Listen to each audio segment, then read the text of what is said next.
여러분들 한 달 피정 괜찮지 않아요? 예.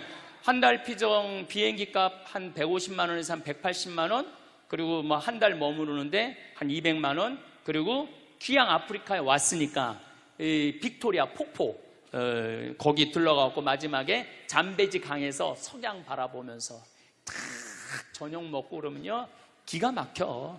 그런데 보통 여러분들 유럽 성지순례 가면은 400, 500 들어가요. 그렇죠? 그런 마음으로 한 달, 그리고 5월, 6월, 7월, 8월, 9월은 잠비아가 건기야. 우리는 너무너무 더운 여름이지만은 건기에는 최저 기온 5도, 최고 기온 27도. 기가 막혀요. 그리고 그늘에만 들어가면은 얼마나 시원한지 몰라. 그래서 낮에는 좀 벽돌 공장에 가서 벽돌도 좀 찍고, 기와 공장에 가서 기와도 좀 찍고, 일도 좀 하고, 오후에는 내강의 하나 듣고, 밤에는 떼제 찬양기도 하고, 그리고 해주는 밥 한 달 동안 먹으면서 인생 한번 정리하는 것도 내가 보기에는 좋을 것 같아요. 아니, 앞으로 100년을 사는데 출창 한국에서만 뭐하러 100년을 살아? 그러면 뭐하러 살아? 100년 한국에서만 출창 살 거면은 좀 잠비아도 좀 가보고, 알래스카도 좀 가보고, 이제 연금 나오면 연금 다 모아갖고 그렇게 하세요. 얼마 전에 하와이에서 할머니들이 평창에 피정을 왔어요. 아니, 평창에서 하와이 놀러 가는 건 이해가 돼도 하와이에서 평창으로 오는 건 이해가 안 되잖아요. 25분의 할머니들이 오셨어요. 근데 여러분들, 그 할머니들이 왜 오시느냐면 하와이는 노인 기초연금이 다른 데보다 많아요. 90만 원에서 한 100만 원 정도 되고, 노인 아파트에 하는 거 30만 원까지 나와요. 근데 문제는 미국은 할머니 통장에 3만 달러가 넘었으면은, 안 쓰고 있다가 3만 달러가 넘었으면은 이 할머니가 돈이 필요 없나 보다. 그래갖고 다음에 연금을 깎아요. 그러니까 여기 있는 할머니들은 어떻게 해야 되냐면 돈을 써야 돼. 돈을 써야 돼. 그러니까 하와이에서 평창을 오는 거예요. 돈을 써야 되니까. 그러니까 여러분들도 이제 앞으로 우리나라 선진국 되고 2040년 되면 우리나라가 세계에서 S&P, 스탠다드 앤 푸어스라고 그 평가회사가 있는데, 우리나라가 2040년에는 세계에서 4번째로 경제적으로 부유한 나라가 된다는 거예요. 올해도 수출이 세계 몇이야? 6위야, 6위. 우리 맨날 텔레비에서 어두운 것만 보는데 우리나라 잘 나가는 나라예요. 그리고 이 반도체 수출이요, 기가 막히게 아주 운이 튼 나라 중에 하나예요. 운이 튼 나라 중에 하나. 그렇게 불행하게 생각 안 해도 맨날 방송에는 뭐 다 굶어 죽는 것 같은데 여러분도 굶어 죽어요? 좀 긍정적으로 생각을 하시면 좋을 거야. 대통령만 잘 나오면 돼. 대통령만 어려운 할머니들 도와주는 대통령들, 중고등학교, 대학교 애들 장학금 주는 대통령. 이제 우리 한국은 먹고 살만해요. 다시 말해서 도움을 받는 나라에서 유일하게 도와주는 나라로 바뀌었습니다. 6.25 전쟁 이후에 우리나라보다 잘 살았던 잠비아는 하나도 변화된 게 없어요. 그러니까 1950년대 그대로 상태가 잠비아예요.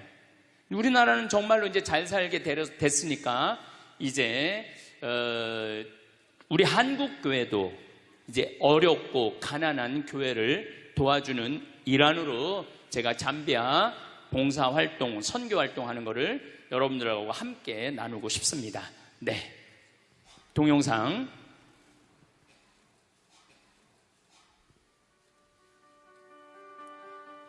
카사리아 에코시티 프로젝트입니다. 잠비아는 우리나라보다 7배 나라가 커요.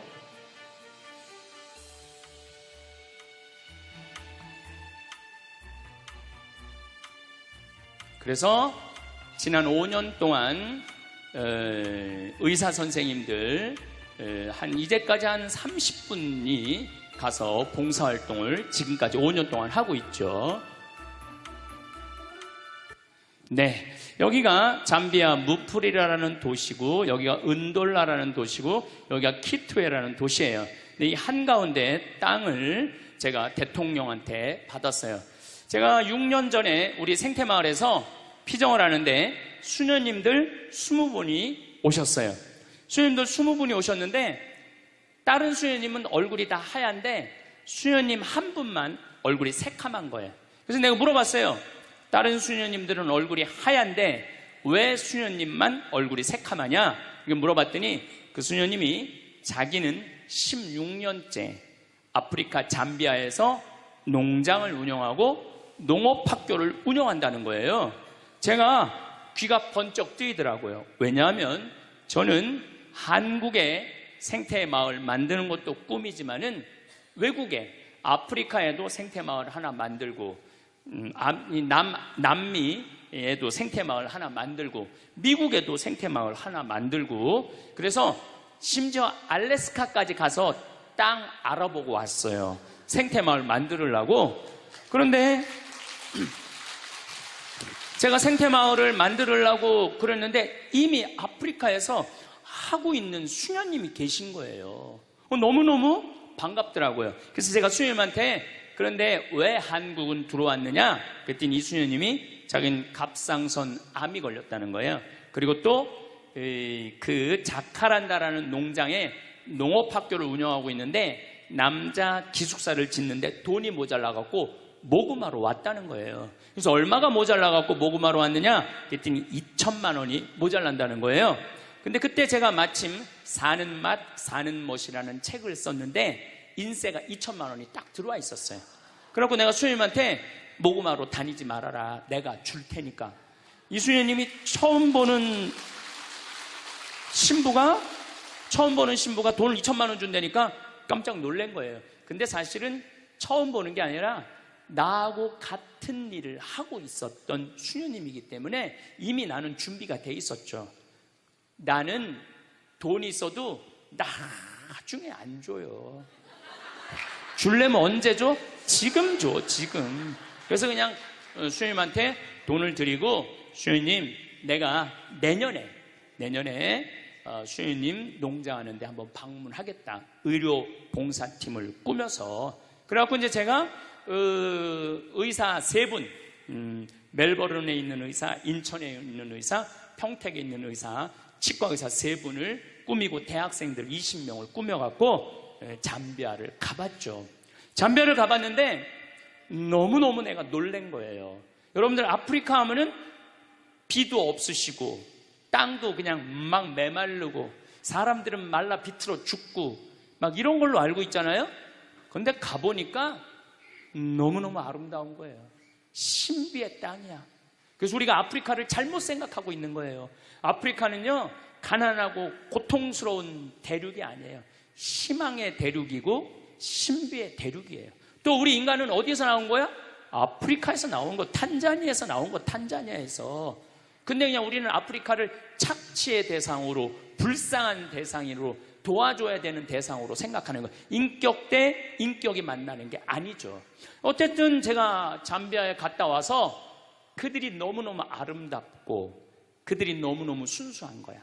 그래서 내가 강의 때 얘기를 했죠. 아프리카는 너무너무 행복한 나라고, 하지만 가난하다. 가난한 사람은 행복하면 안 돼요? 여러분들 지금 조금 경제적으로 여유 없는 분들, 나는 경제적으로는 가난해도 나는 행복하면 안 돼?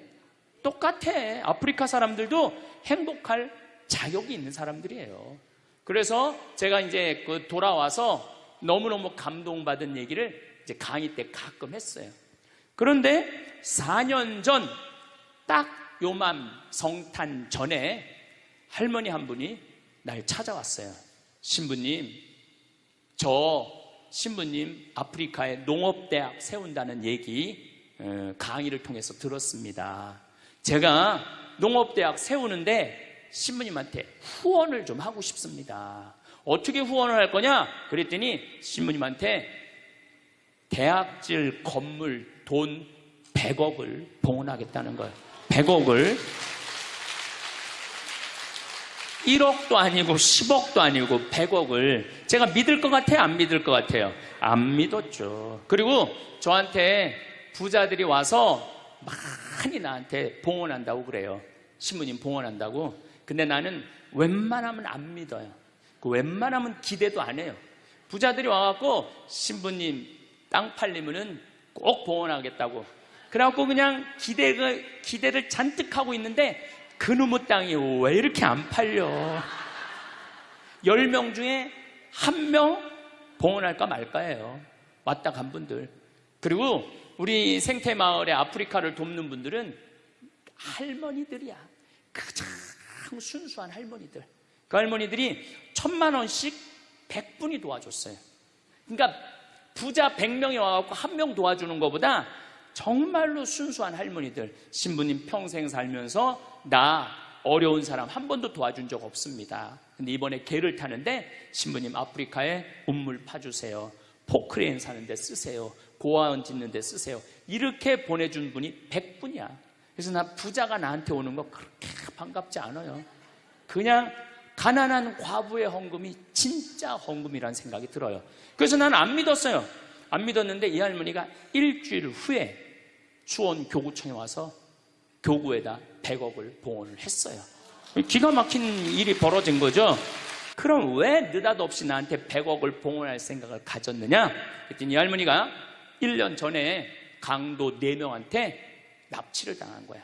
그래서 할머니 차에 트렁크에 실린 거야. 가방, 여행용 가방에 할머니를 딱 집어넣어갖고. 그래갖고 이틀을 끌고 다녔대요. 이 할머니는 트렁크에서 이틀 동안 있으면서, 여러분들 한번 트렁크에 이틀 갇혀봐. 여러분들 기분이 어떨 것 같아요? 그것도 강도한테 카드 다 뺏기고 죽었다 이런 생각이 들었대요. 네 할머니가 할머니 차로 납치를 당했는데 이 할머니가 돈은 많은데 돈을 안 쓰는 할머니야. 차를 10년 동안 안 바꾼 거야. 원래 벤츠로 바꾼다고 그랬는데 나중에 바꾸려고 안 바꾸고 그냥 옛날 차를 타고 다닌 거야. 그런데 그 옛날 차니까 라디오가 고장이 난 거야. 근데 이 강도들이, 경찰들이 자기네들을 추적하러 오는지 라디오를 계속 듣고 싶은데 라디오가 안 되는 거야. 유일하게 틀은 게 CD 플레이어만 작동이 됐던 거야. 네 할머니가 위대한 일을 하나 했어요. 어디 내 강의를 들으러 와서 내 CD 화가 나십니까를 사서 차에다 넣어둔 거야. 딱 들으니까 내 강의가 나오기 시작한 거죠. 강도들이. 근데 일단 내 강의를 한번 들으면은 못 꺼요. 특대돼 있어요. 이틀 동안 여관에도 못 들어가고 차 안에서만 계속 있었대요. 이 강도들이 이틀 동안 계속 반복해서 듣더래요. 그 화가 나십니까 2개짜리 CD인데 그러면서 계속 웃더래요. 그런데 마지막에 강도들끼리 우리 얼굴을 봤으니까 죽이자, 죽이지 말자 서로 싸우더래요. 근데 마지막 트렁크에서 죽이자, 죽이지 말자 그 소리 들으면 여러분들 기분이 어떨 것 같아? 트렁크에서. 근데 그 두목되는 그 친구가 할머니를 풀어주면서 그러더래요. 할머니 이 CD를 듣다 보니까 할머니 죽일 생각이 없어졌다. 단 신고만 하지 말아라. 그리고 이 CD를 들어보니까 할머니 성당 다니느냐? 성당 다닌다고. 나도 어렸을 때 할머니 손잡고 성당 다녔던 기억이 난다. 그래서 도저히 자기 친할머니 생각을 하다 보니까 할머니를 착한 강도지. 내가 보기에는 착한 강도예요. 그러니까 신고만 하지 말아라. 그러니까 이 할머니가 1년 동안 바깥 출입을 못했대요. 너무 무서워서. 너무너무 무서워서. 근데 이제 할아버지가 계속 할머니한테 그런 거야. 당신은 신부님 때문에 산 거라고. 그 많은 재산 써보지도 못하고 당신 죽을 뻔했는데 신부님 때문에 산 거라고. 할머니가 1년 동안 생각을 해보고 아 내가 저 신부님 때문에 살았으니까 저 신부님 하고 싶은 일을 도와줘야 되겠다. 그래갖고 100억을 갖고 온 거예요. 80살 먹은 할머니가 근데 갑자기 돈이 100억이 생겼으니까 어떻게? 그래서 2월달 그 다음에 2월달에 80살 된 할머니 손을 잡고 잠비아를 갔어요. 잠비아를 가갖고 이 무프리라라는 시에 속해 있어요. 우리가 그래갖고 그 시장을 만나러 갔어요. 시장을 만나러 가서 내가 이 할머니가 돈을 10 밀리언, 우리는 100억도 크지만은 잠비아 사람들한테 10 밀리언은요 1억 달러가 넘는 돈이라고 생각이 들어요. 어마어마하게 큰 돈이에요. 그래서 여기다 농업대학을 짓고 싶으니 땅을 좀 줘라. 얼마가 필요하냐? 그러길래 내가 전날 수녀원에서 그냥 하늘에다 대고 기도했어요. 하느님, 내일 내가 시장을 만나러 가는데 얼마를 달라고 그럴까요? 그랬더니 하느님이 두 말도 안 하고 3,000헥타르 딱 그러시더라고요. 하늘에서 3,000헥타르 딱 두 말도 안 하고. 그래서 내가 시장한테 I need 3,000 헥타르 딱 그랬죠. 근데 시장이 눈이 이만해지더라고요. 그렇게 큰 땅이 필요하냐는 거예요. 아니, 나 하느님이 3,000헥타르 그랬으니까 필요하다. 그랬더니 자기네 시 전체가 줄 수 있는 땅이 1,400헥타르가 안 된대요. 3,000헥타르 없대. 그럼 어떻게 해야 되느냐? 3,000헥타르를 받으려면 대통령을 만나야 된다는 거예요. 그럼 3,000헥타르면 얼마나 넓은 땅이냐면 1,000만 평이야. 1,000만 평. 여의도가 82만 평이야. 여의도가. 분당이 250만 평으로 시작해갖고 한 400만 평 됐다고 그래. 분당보다 2배 더 큰 땅이야. 나도 그렇게 큰 땅인지 몰랐죠. 하늘에서 3,000헥타르에서 3,000헥타르. 3,000헥타르는 뭐 한 3,000평 되는 줄 알았지. 1,000만 평이야. 1,000만 평. 없대는 거예요. 그래서 그 땅을 받으려면 어떻게 해야 되느냐? 대통령을 만나야 돼. 대통령. 알았다. 내가 대통령을 만나겠다. 그래서 7월 25일 날 내가 대통령을 만났어요. 그래서 대통령이 1시간을 시간을 내주시더라고. 1시간을. 그래서 설명을 다 했죠. 잠비아는 너무 아름다운 땅이고, 잠비아는 내전이 없어요. 내전이. 서로 종족끼리 싸우지 않아요. 70개 부족이 있는데 부족끼리 결혼을 해요. 싸울 수가 없어. 부족끼리 결혼을 하니까. 저렇게 싸우면은 내 딸이 저쪽에 가 있고 내 아들이 이쪽에 와 있는데, 그래서 굉장히 평화로운 나라예요. 피스풀하다고 내가 얘기했어요. 피스풀하고 헬풀풀하다고 그랬어. 굉장히 어려운 사람을 잘 도와줘. 서로. 얼마나 좋은 나라야. 그리고 잠비아는 나하고 특별한 인연이 있는 게 65년에 독립을 했어요. 내가 65년에 태어났거든. 얼마나 인연이 많아요. 그래갖고 내가 이 땅에다가 땅을 주면은 농업대학을 세우겠다. 대통령께서 잘 들으시더라고요. 들으시더니 이 땅은 너무 큰 땅이다. 사실은 도시 하나를 주는 거니까 이거는 장관회의를 거쳐야 된다. 그러니까 좀 기다리면은 연락을 주겠다.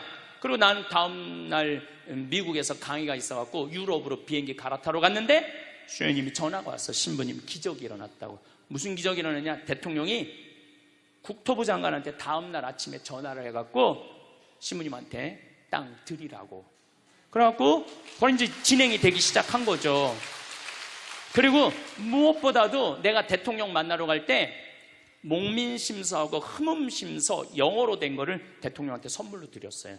그리고 대통령한테 그랬어요. 이거 대통령 읽지 마시고 비서한테 읽으시라고. 이거 한국에서 기가 막힌 정치 철학자가 쓴 책인데 내용이 너무 좋다고. 그리고 대통령 부인한테는 요한 프란치스코 교황님한테 드린 묵주를 서울대 그 교수님이 만드는 거 예쁜 걸 묵주를 드렸어.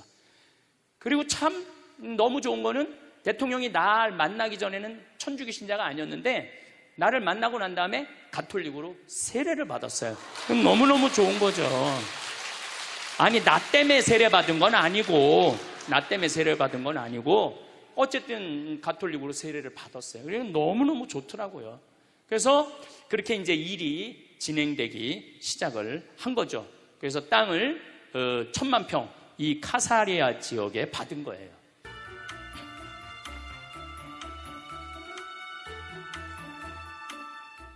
제가 대통령 만난 거 우리 평화방송에 같이 가서 찍은 거예요. 이 대통령의 차쿠와 룽가 대통령께서 저렇게 아주 정성스럽게 들으시더라고요. 그래서 키도 엄청나게 커요. 그래서 제가 대통령 키가 너무 크다고 사진 찍을 때 내가 농내 아주 매력적인 휴식처가 될 겁니다. 이 대수층이라고 지하에 물이 참 많아요. 지하에 물이 많은지는 조금 있다. 왜 많은지 여러분들한테 보여드릴 거예요. 그래서 전 세계에서 1000만 평 정도 프로젝트를 갖고 있는 건 아마 이게 처음일 거예요. 아마 전 세계에서 1000마을은 이미 시작을 했습니다. 여의도만한, 요게 여의도만한 거, 여의도만한 거. 여기에 뭐 KBS 있고 국회의사당 있고 다 그렇듯이 여의도만한 거예요. 자, 이제 여기에 벌써 시작하는 건 신학교, 수녀원, 그 다음에 공장, 성당입니다. 그런데 저를 좀 보시면은 저는 여기다가 농업학교를 지으려고 마음을 먹었어요. 그래서 저는 서울대학에 제가 무슨 최고 환경 지도자 과정에 강사로 10년째 강의를 나가고 있어요, 지금. 그래서 서울 농업생명과학대학 교수님들하고 친하죠. 그래서 제가 강의 갈 때마다 말씀을 드렸어요. 나는 잠비아에 농업대학을 세우고 싶은데 서울대학에서 교수진을 좀 키워줬으면 좋겠다. 그래서 학장님하고 부학장님이 3분 계신데 만나 뵈서 좀 서울대학에서 1년에 4명씩 10년 동안 석박사를 만들어줬으면 좋겠다. 그랬더니 서울대학에서 좋다고. 그래갖고 벌써 잠비아에서 진짜 똑똑한 학생들, 뭐 한 3개 국어, 4개 국어 하는 학생들 좀 데려다 벌써 서울대학에서 공부하고 있어요. 그래갖고 우선적으로 서울대학에서 10년 동안 교수를 만들어서 농업대학엔 임업, 목축, 원예 다 들어가는 거예요. 그걸 하려고 이제 마음을 먹었는데 은돌락 교구 주교님이 날 찾아왔어요. 잠비아는 우리나라보다 7배 큰 나라지만은 인구는 1,500만 명이에요. 그 중에 가톨릭 신자가 500만 명이에요. 근데 주교님이 날 찾아와갖고 우리나라 한국교회가 가톨릭 신자가 몇 명이에요? 500만 명이잖아요. 근데 신학교가 몇 개 있어요? 6개 있잖아요. 근데 거긴 신학교가 하나도 없다는 거예요. 제대로 된 기숙사 하나가 없다는 거예요. 그래서 일반 대학에서 1, 2학년 철학과하고 3, 4학년은 무슨 수도에서 하고 5, 6, 7학년만 기숙사에서 하는데 이게 신학교 교육은 그렇게 하면 안 되거든요. 그래서 주교님이 저를 찾아오셔서 알릭 반달 주교님이 저를 찾아오셔서 신부님, 농업대학도 중요하지만 복음의 씨앗 이것 뿌리는 게 더 중요합니다. 신학교를 좀 줘달라고 저한테 부탁을 하더라고요. 근데 생각을 해보니까 내가 천주교 신부인데 농업대학보다 뭐가 더 중요해? 신학교가 더 중요하더라고요. 그럼 알겠다고 내가 신학교 줘주겠다고 신학교 짓는데 제 생각에는 한 40억 정도 들어갈 것 같아요. 근데 뭐 할머니 돈으로 다 질 수는 없어요. 왜냐하면 거긴 도시를 형성해야 되니까. 그래서 내가 미국 공동체 강의를 가서 내가 LA 쪽 교우들한테 이렇게 말했어요. 미국에 와서 돈 벌었다고 벤츠 타고 렉서스 타고 BMW 타고 어깨에 힘주지 말고 미국 교회에 와서 돈 벌었으니까 미국에 왔으니까 이제 그 돈 가지고 아프리카에 신학교 짓는데 여러분들 좀 후원 좀 하라고. 그랬더니 미국 교우들이 완전히 하늘에서 계시받은 것 같이 너무너무 좋아하더라고요. 그래갖고 지금 처음에는 13분으로 시작했는데 이번 여름에 갔는데 100명이 넘었어. 1월 달에 가면 아마 1000명도 넘을 것 같아요. 1월 달에 가면은. 그래서 나는 미국 교회에 많은 돈 바라지 않아요. 그저 미국 교회가 한 10억. 그다음 우리 생태마을에서 10억. 그 다음에 이제 할머니 돈 20억. 이렇게 해갖고 한 40억 정도면은 굉장히 좋은 신학교를 40억이면 한국의 400억하고 똑같아요. 근데 내가 이런 강의를 했는데 얼마 전에 너무 감동적인 전화를 하나 받았어요. 전라도에서 가밀라라는 자매인데 51인데 암으로 하느님 품으로 갔어요. 근데 그 남편이 전화를 한 거예요. 신부님, 우리 아내가 세상을 떠나면서 2가지를 유언을 했다는 거예요. 뭘 2가지를 유언을 했느냐? 그랬더니 하나는 자기 이름으로 된 보험이 하나 죽으면 나오는데 그거를 한 달에 20만 원씩 20년 동안 잠비아의 신학교 후원하라고 그렇게 해놓고 간 거예요. 또 하나는 자기 남편하고 자녀들한테 꼭 황신부님하고 이스라엘 성주순례를 가라고. 그리고 세상을 떠났다는 거예요. 나는 아까도 죽음에 대한 얘기를 했지만은 여러분들 죽을 때 멋있게 죽어야 돼. 안 죽으려고 용 쓰다가 그냥 죽음도 맞이하지 못하고 그냥 죽는 사람들이 너무 많아요. 그래서 여러분들은 미리 준비를 다 해야 돼.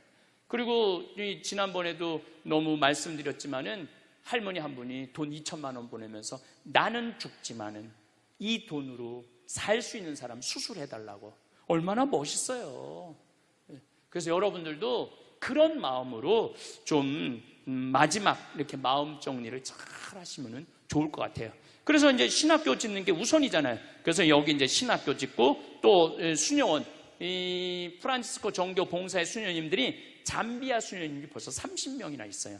앞으로는 우리나라가 지금 400명, 500명 수도에 있듯이 여기 수도에도 그럴 것 같아요. 그래서 여기 수녀원 지금 공사 이것도 시작했고, 그리고 이제는 피정집을 여기다 져요. 한 200명 머무를 수 있는 피정집. 이제 저는 피정은 앞으로 한국에서 안 하려고요. 피정은 어디서 하려고 마음 먹느냐면 잠비아에서 하려고 마음 먹고 있어요. 보통 피정 기간 한 달 피정. 여러분들 한 달 피정 괜찮지 않아요? 네. 한 달 피정 비행기 값 한 150만 원에서 한 180만 원, 그리고 뭐 한 달 머무르는데 한 200만 원, 그리고 귀양 아프리카에 왔으니까 이 빅토리아 폭포 거기 들러가고 마지막에 잠베지 강에서 석양 바라보면서 탁 저녁 먹고 그러면요 기가 막혀. 그런데 보통 여러분들 유럽 성지순례 가면은 400, 500 들어가요. 그렇죠? 그런 마음으로 한 달, 그리고 5월, 6월, 7월, 8월, 9월은 잠비아가 건기야. 우리는 너무너무 더운 여름이지만은 건기에는 최저 기온 5도, 최고 기온 27도. 기가 막혀요. 그리고 그늘에만 들어가면은 얼마나 시원한지 몰라. 그래서 낮에는 좀 벽돌 공장에 가서 벽돌도 좀 찍고, 기와 공장에 가서 기와도 좀 찍고, 일도 좀 하고, 오후에는 내강의 하나 듣고, 밤에는 떼제 찬양기도 하고, 그리고 해주는 밥 한 달 동안 먹으면서 인생 한번 정리하는 것도 내가 보기에는 좋을 것 같아요. 그래서 앞으로는 이제 이거는 내년 여름에 가갖고 땅 측량하고 난 다음에 건물은 바로 질 거예요. 바로 져서 겨울에 우리 교우들, 이제 거기 겨울이죠. 피정들 많이 오세요. 그 뭐 돈 모아갖고 한 번쯤, 아니 앞으로 100년을 사는데 출창 한국에서만 뭐하러 100년을 사? 그러면 뭐하러 살아? 100년 한국에서만 출창 살 거면은 좀 잠비아도 좀 가보고 알래스카도 좀 가보고, 이제 연금 나오면 연금 다 모아갖고 그렇게 하세요. 어쨌거나 여기다 이제 신학교 짓고 수녀원 짓고 이건 작업을 시작을 했어요. 이번에 길도 다 내놨어요. 여기 축복의 길도 있고 마을들 이렇게 다 건물을 줘서 행복한 공동체를 만들어 줄 거예요. 여기는 밀라노 대성전보다 땅이 넓어요. 광장이 땅 크니까 근데 여기는 이제 벽돌 공장, 제재소, 필레트 공장, 별걸 다 여기다 이제 집어넣을 거죠. 할 일이 끝도 없어요. 축복의 길이라고 랜드마크예요. 여기는 설계가 이미 다 나왔죠. 주민들도 아주 행복한 공간에서 살 수 있는 준비를 저희들이 하고 있어요.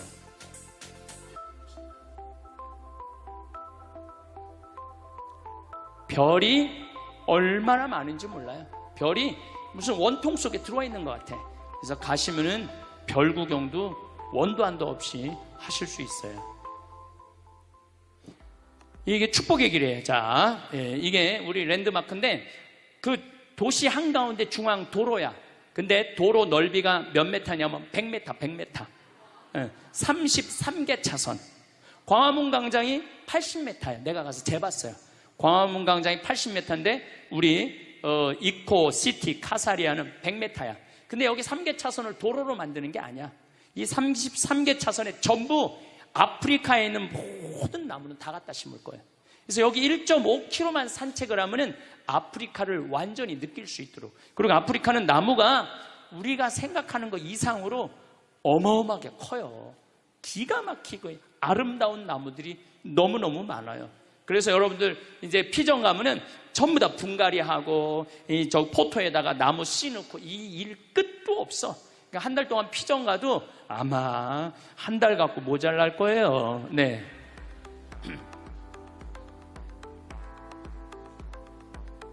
나무들이 10년만 자라면은 이 둘레가 10m도 더 넓어요. 10년만 자라면. 소나무도 1년에 2m, 3m씩 쭉쭉 자라요. 소나무들도. 예. 이제 이 밀라노 광장보다도 높은. 그래서 이 도시에는 여기 이제 조금 이따 제가 설명을 드릴게요. 잠깐만 좀 잡아보세요. 재작년인가 한 후원자가 나타났어요. 신부님, 내가 우리나라 경찰복 이렇게 국가에 납품하는 사람입니다. 근데 작년에 경찰복이 다 바뀌었잖아요. 바뀌었는데 자기네들이 납품하려고 해놓은 경찰복 4,000벌이 그냥 있는 거야. 그래갖고 그 베이지색 경찰복이 참 예쁘잖아요. 그래갖고 하복, 돈복, 잠바까지 싹 어디 처리할 수가 없는 거야. 그래서 우리한테 기증을 했어요. 그 잠비아에 벌써 보내놨어. 그래갖고 잠비아에 있는 직원들은 이제 우리 잠비아 사람들은 전부 다 그거 입혀갖고 여기 싹 이제 내가 데리고 다닐 거예요. 여기 명찰도 다 해주고. 그리고 여기는 이제 옷도 멋있게, 이 도시 안에 사는 사람들은 옷도 멋있게. 그래서 우리 이 카사리아 이코시티에 들어와 있는 직원들도 옷도 정복으로 다 입혀놓고 여자 직원들도 기가 막히게 해서, 야, 아프리카는 더럽고 지저분하고 헐벗은 데가 아니라 너무 매력적이고 너무 신비하고 너무 깨끗한 대륙이고 행복의 대륙이라는 걸 저는 꼭 보여주고 싶어요. 예. 이거는 이제 물탱크야, 물탱크.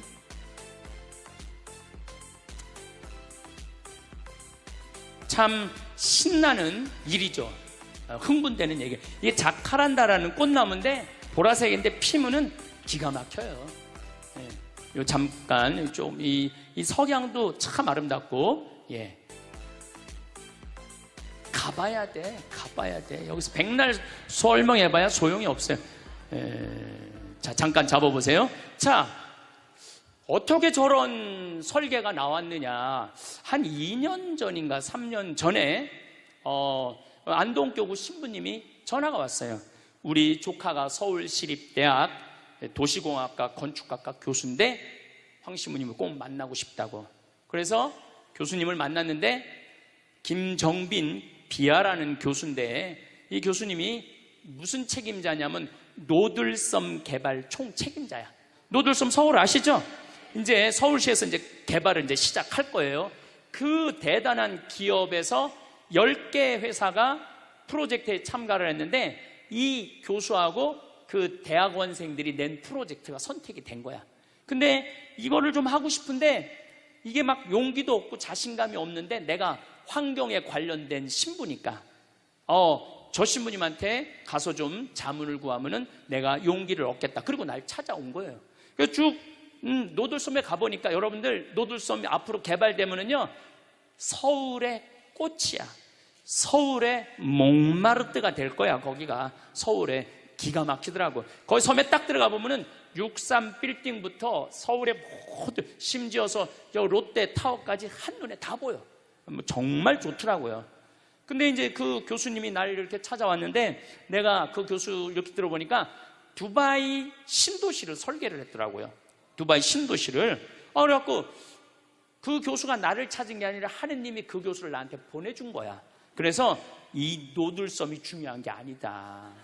지금 잠비아에, 내가 카사리아에 노들섬은 4만 평이라는데 내가 1,000만 평 개발을 하고 있다. 나를 좀 도와줘라. 그랬더니 이 교수님이 신부님 정말로 하느님께서 저를 신부님한테 보낸 것 같다고. 그래서 이 모든 거는 서울시립대학 도시공학과 김정빈 교수가 책임을 지고 진행을 하는 거예요. 그런데 그 밑에 김용계 건축가라고 있는데, 이분은 한국분이 아니에요. 캐나다 분이야. 근데 이분이 얼마나 유명한 분이냐 하면은 요한 바오로 2세 교황께서 캐나다에 방문을 했을 때 제대 설계를 담당하신 분이야. 캐나다가 거의 가톨릭 국가거든요. 그러니까 얼마나 쟁쟁한 건축가가 많겠어. 근데 이 김용계 건축가, 이 선생님이 한 게 선정이 된 거야. 이 세계적인 건축가죠. 그래서 잠비아는 그냥 하는 게 아니라 정말로 세계적인 건축가들이 프로젝트를 참여하고 있는 거예요. 그래서 얼마나 내가 신바람이 나는지 몰라요. 자, 봅시다. 플레이. 자, 잡아보세요. 이게 이제 우리가 받은 땅이야. 이 땅에 이번 여름에 이제 측량을, 이제 건물을 지려면 측량을 해야 되잖아요. 측량을 이제 하려고 이제 생각을 했는데 우리 비아 교수가 1000만 평을 어떻게 측량해요? 그래서 잠비아 연락했대. 측량 기계 있냐고. 그러니까 자기네들은 그런 거 없대. 그 뭐가 있냐고 그러니까 200m짜리 줄자 하나 있다는 거. 200m짜리 줄자. 우리 카사리아에 있는 땅 크기가 얼마냐면은 한쪽 면 길이가 10km야. 10km인데 줄자로 어떻게 해? 그래갖고 이제 이 교수님이 이제 이번 여름에 나하고 같이 가서 측량을 해야 되는데 어느 건축가 교수들 모임에 가갖고 신부님 모시고 잠비아에 측량을 하러 가야 되는데 땅이 1000만 평인데 어떻게 하면 좋은지 모르겠다고 했더니 술이 잔뜩 취한 교수가 그러더래요.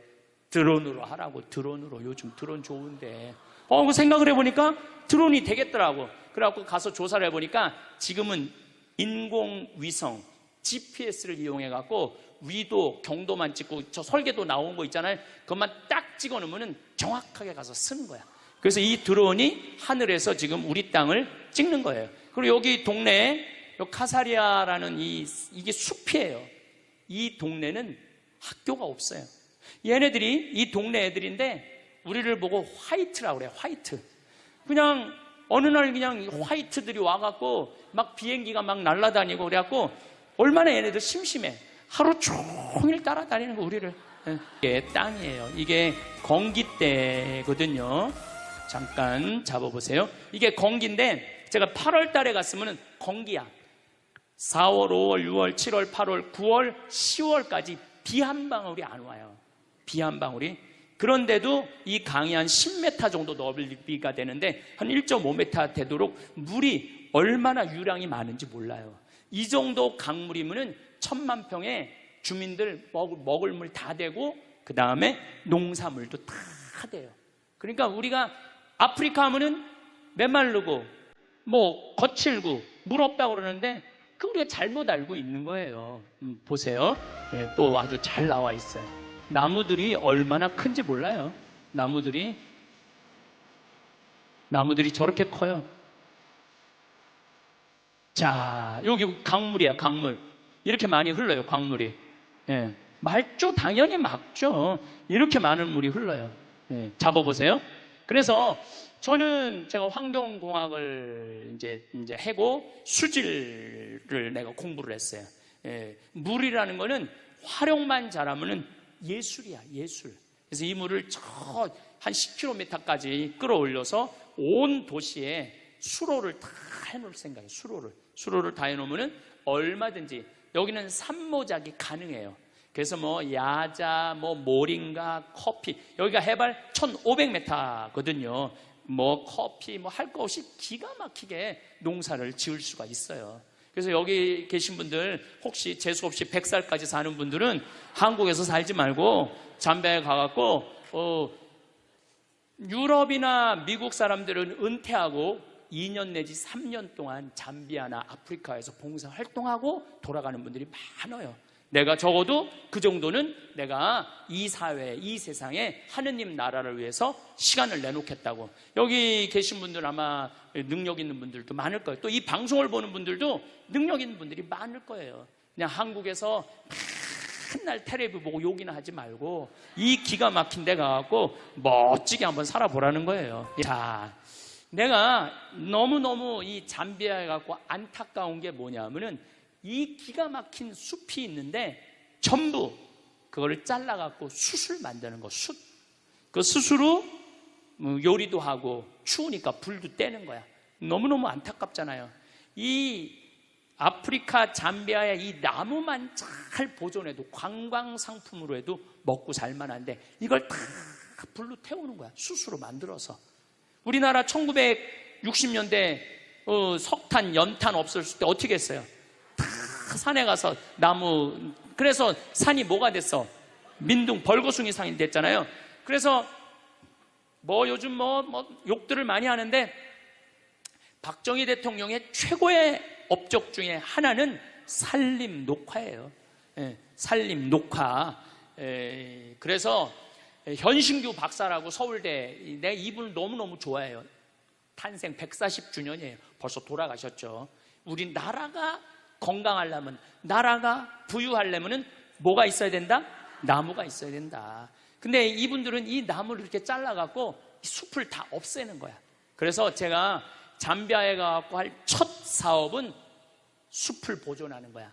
나무 태우지 않는 거. 그래서 지금 필렛이라고 조그만 나무들은 얼마든지 화력으로 만들 수 있거든요. 그래서 그 기계도 사서 내가 갖고 가갖고 잠비아에 전부 다 해갖고 나무 못 자르게 하려고 지금 생각을 하고 있어요.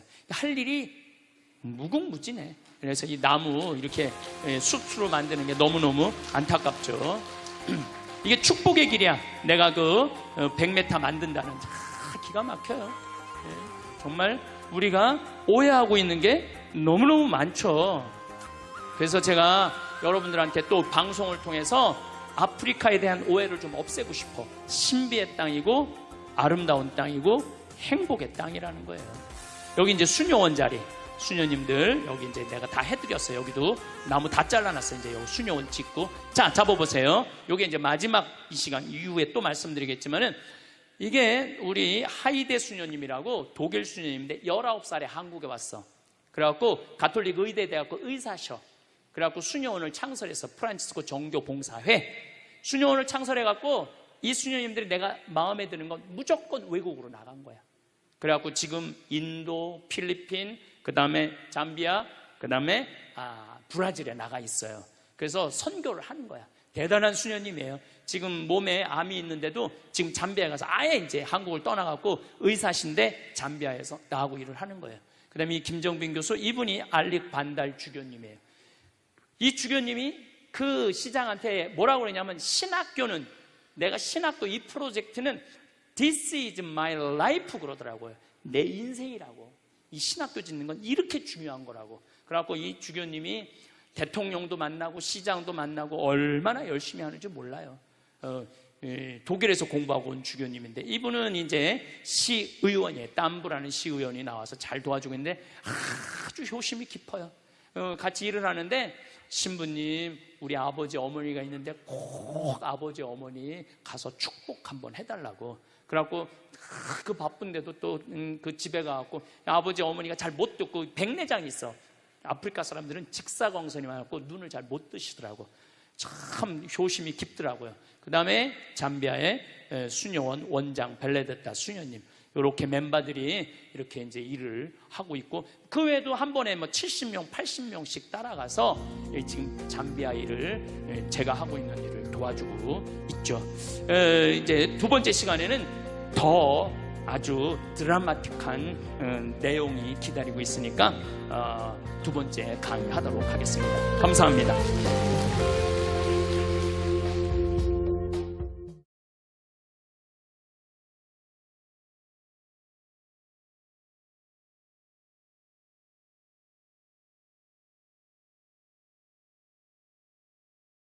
70대는 노화와 정면으로 맞붙을 수 있는 마지막 시간입니다.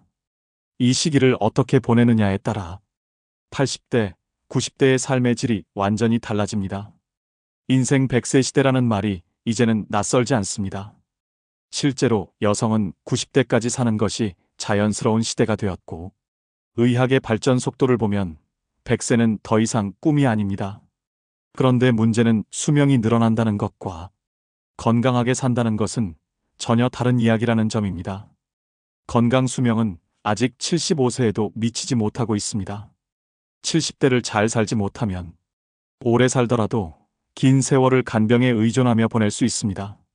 저는 이제 늙음을 두 시기로 나누어야 한다고 생각합니다.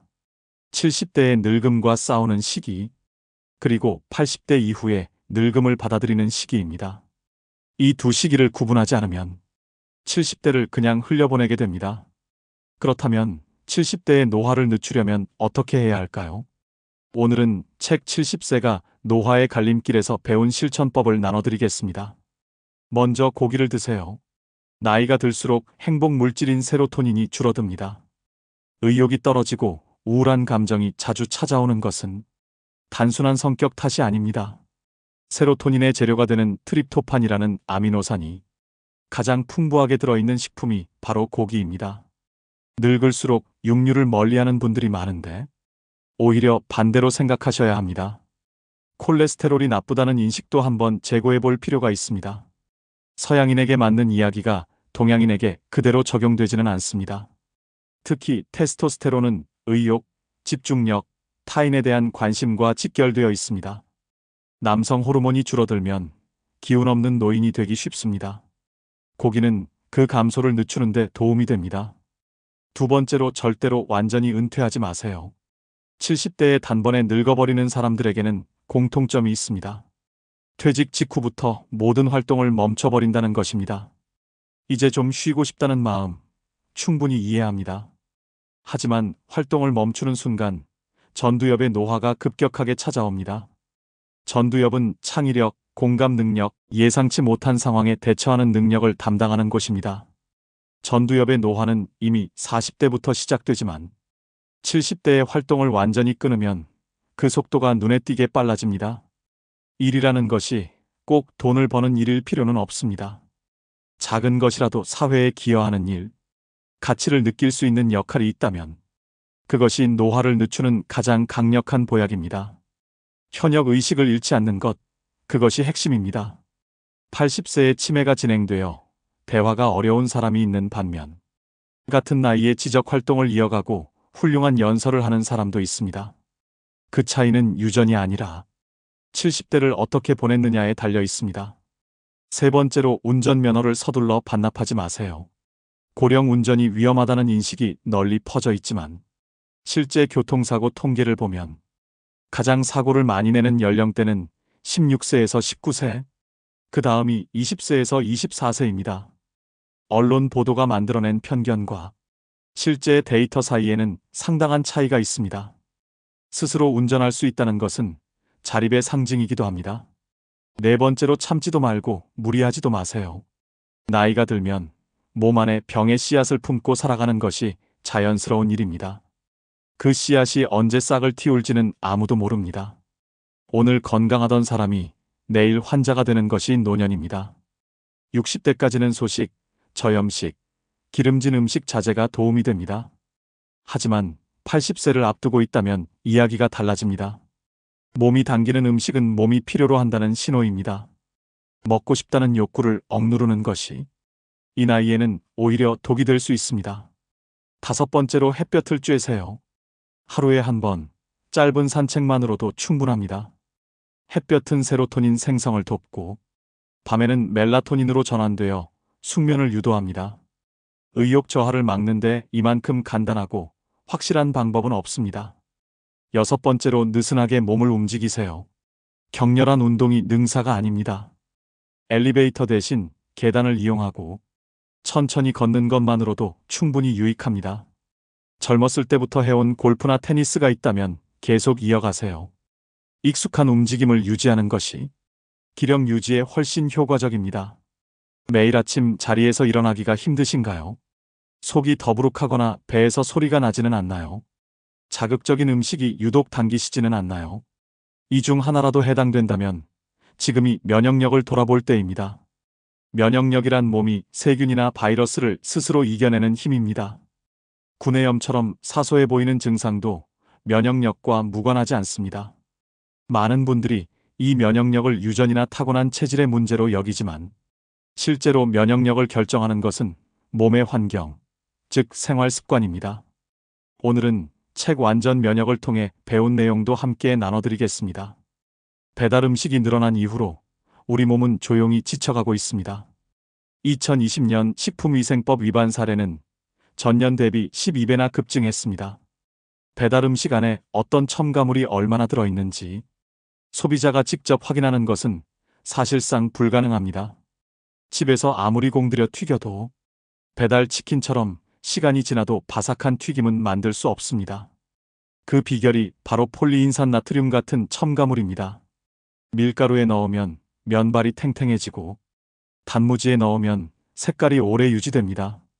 문제는 이러한 첨가물이 산도 조절제라는 이름으로 표기된다는 점입니다. 구연산, 사과산, 인산염, 염산, 푸마르산 등 5가지 이상의 화학물질이 그 안에 포함될 수 있지만 성분표에는 그냥 산도 조절제 하나로만 적힙니다. 이런 물질들을 지속적으로 섭취하면 혈액과 유전자에까지 영향을 줄 수 있습니다. 구연산과 푸마르산의 과다 섭취는 적혈구 감소와 급성출혈을 유발할 수 있다는 연구도 있습니다.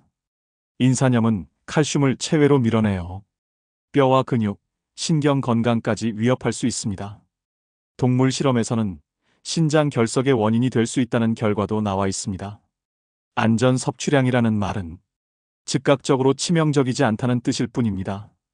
오랜 시간에 걸쳐 쌓이는 첨가물의 상호작용이 내 몸에서 어떤 반응을 일으킬지는 그 누구도 보장하지 않습니다. 기업은 이익을 추구합니다. 그 이면에 무엇이 있는지 아는 것은 소비자의 몫입니다. 편리함의 대가로 질병을 얻는 선택을 우리는 매일 하고 있는지도 모릅니다. 그렇다면 이미 몸에 쌓인 독소는 어떻게 빼낼 수 있을까요? 책 의사들도 모르는 기적의 간 청소를 통해 단시간 안에 독소를 배출하고 간에 담석이 생기지 않도록 돕는 3가지 방법을 알려드리겠습니다. 첫 번째로 필수 미네랄을 음식으로 섭취하세요. 마트에서 파는 미네랄 보충제가 우리 몸의 세포에 필요한 양을 충분히 채워줄 수 있을까요? 솔직히 말씀드리면 그렇지 않을 가능성이 높습니다. 유기농으로 재배된 푸른 잎채소, 양배추, 당근, 브로콜리, 시금치, 호박에는 칼슘, 칼륨, 마그네슘이 풍부하게 들어 있습니다. 토마토, 고구마, 아보카도에는 칼륨이 많고 올리브, 치아씨드, 호박씨, 참깨, 콩류, 견과류에도 우리 몸이 필요로 하는 미네랄이 고루 담겨 있습니다. 유기농으로 채소 가공한 통곡물은 몰리브덴, 망간, 마그네슘, 구리, 인, 크롬의 훌륭한 공급원입니다. 다양한 제철 식품으로 구성된 균형 잡힌 식사 한 끼가 어떤 보충제보다 강력합니다. 히말라야 소금은 일반 천일염보다 미량 원소가 훨씬 풍부합니다. 식단에 자연스러운 맛과 풍미를 더해주는 좋은 선택입니다. 두 번째로 정제하지 않은 천일염을 사용하세요. 정제염은 몸에 이로운 점이 거의 없습니다. 우리 몸이 제대로 소화하고 활용할 수 있는 소금은 가공을 거치지 않은 천일염뿐입니다. 소금이 제 역할을 하려면 채소나 곡물에 들어있는 수분 속으로 녹아 들어갈 수 있어야 합니다. 건조한 상태로 그냥 뿌리면 이온화되지 않아 오히려 갈증을 유발합니다. 소량의 천일염을 물에 녹여 생으로 먹는 식품에 뿌리는 것이 가장 좋은 방법입니다. 이렇게 하면 소화를 돕고 몸의 산성도를 낮추는 효과가 있습니다. 세 번째로 따뜻한 이온수를 조금씩 자주 마시세요. 물을 15분에서 20분 정도 팔팔 끓인 뒤 스테인리스 보온병에 담아두세요. 끓인 물이 보온병 안에 있는 동안에는 이온화된 상태가 유지됩니다. 단 한 번 식으면 전기적 성질을 잃으므로 뜨거울 때 조금씩 마셔야 합니다. 30분마다 한 모금씩 뜨거운 차처럼 하루 종일 마시는 것이 핵심입니다. 이온수는 몸 안의 조직을 청소하고 순환 기능을 개선하며 담즙의 균형을 회복하는 데 도움을 줍니다. 시작 후 며칠이 지나면 혀에 흰색이나 노란색 막이 생길 수 있는데 이것은 독소와 노폐물이 빠져나오고 있다는 신호입니다. 간은 놀라운 장기입니다. 원래 기능의 60% 이상이 손상되기 전까지는 혈액 검사에서도 정상으로 나옵니다. 이 때문에 환자도 의사도 간의 상태를 오해하기 쉽습니다. 건강한 간은 하루 1리터에서 1.5리터의 담즙을 만들어냅니다. 이 담즙이 소화, 노폐물 제거, 혈액 정화의 핵심입니다. 하지만 많은 사람들이 하루에 한 컵도 안 되는 담즙만을 생성하고 있습니다. 만성질환을 앓는 분들을 보면 수천 개의 담석이 간 내 담관을 막고 있는 경우가 적지 않습니다. 담석은 피부로도 확인할 수 있습니다. 눈썹 사이 세로 주름이 깊고 선명하다면 간에 담석이 많이 쌓여 있다는 신호일 수 있습니다. 잡티, 피부 건조, 과도한 번들거림, 깊은 주름도 간 기능 이상과 관련이 있는 경우가 많습니다.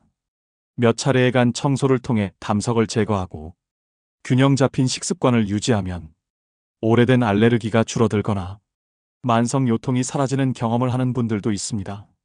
간을 살리는 것, 그것이 건강 회복의 가장 근본적인 출발점입니다. 70대에 이긴 습관이 이후의 삶을 결정합니다. 지금 이 순간부터 시작하셔도 결코 늦지 않습니다. 이제 우리 한국은 먹고 살만해요.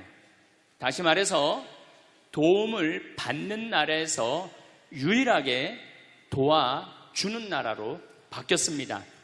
6.25 전쟁 이후에 우리나라보다 잘 살았던 잠비아는 하나도 변화된 게 없어요. 그러니까 1950년대 그대로 상태가 잠비아예요. 우리나라는 정말로 이제 잘 살게 됐으니까 이제 우리 한국 교회도 이제 어렵고 가난한 교회를 도와주는 일환으로 제가 잠비아 봉사활동, 선교활동 하는 거를 여러분들하고 함께 나누고 싶습니다. 네, 동영상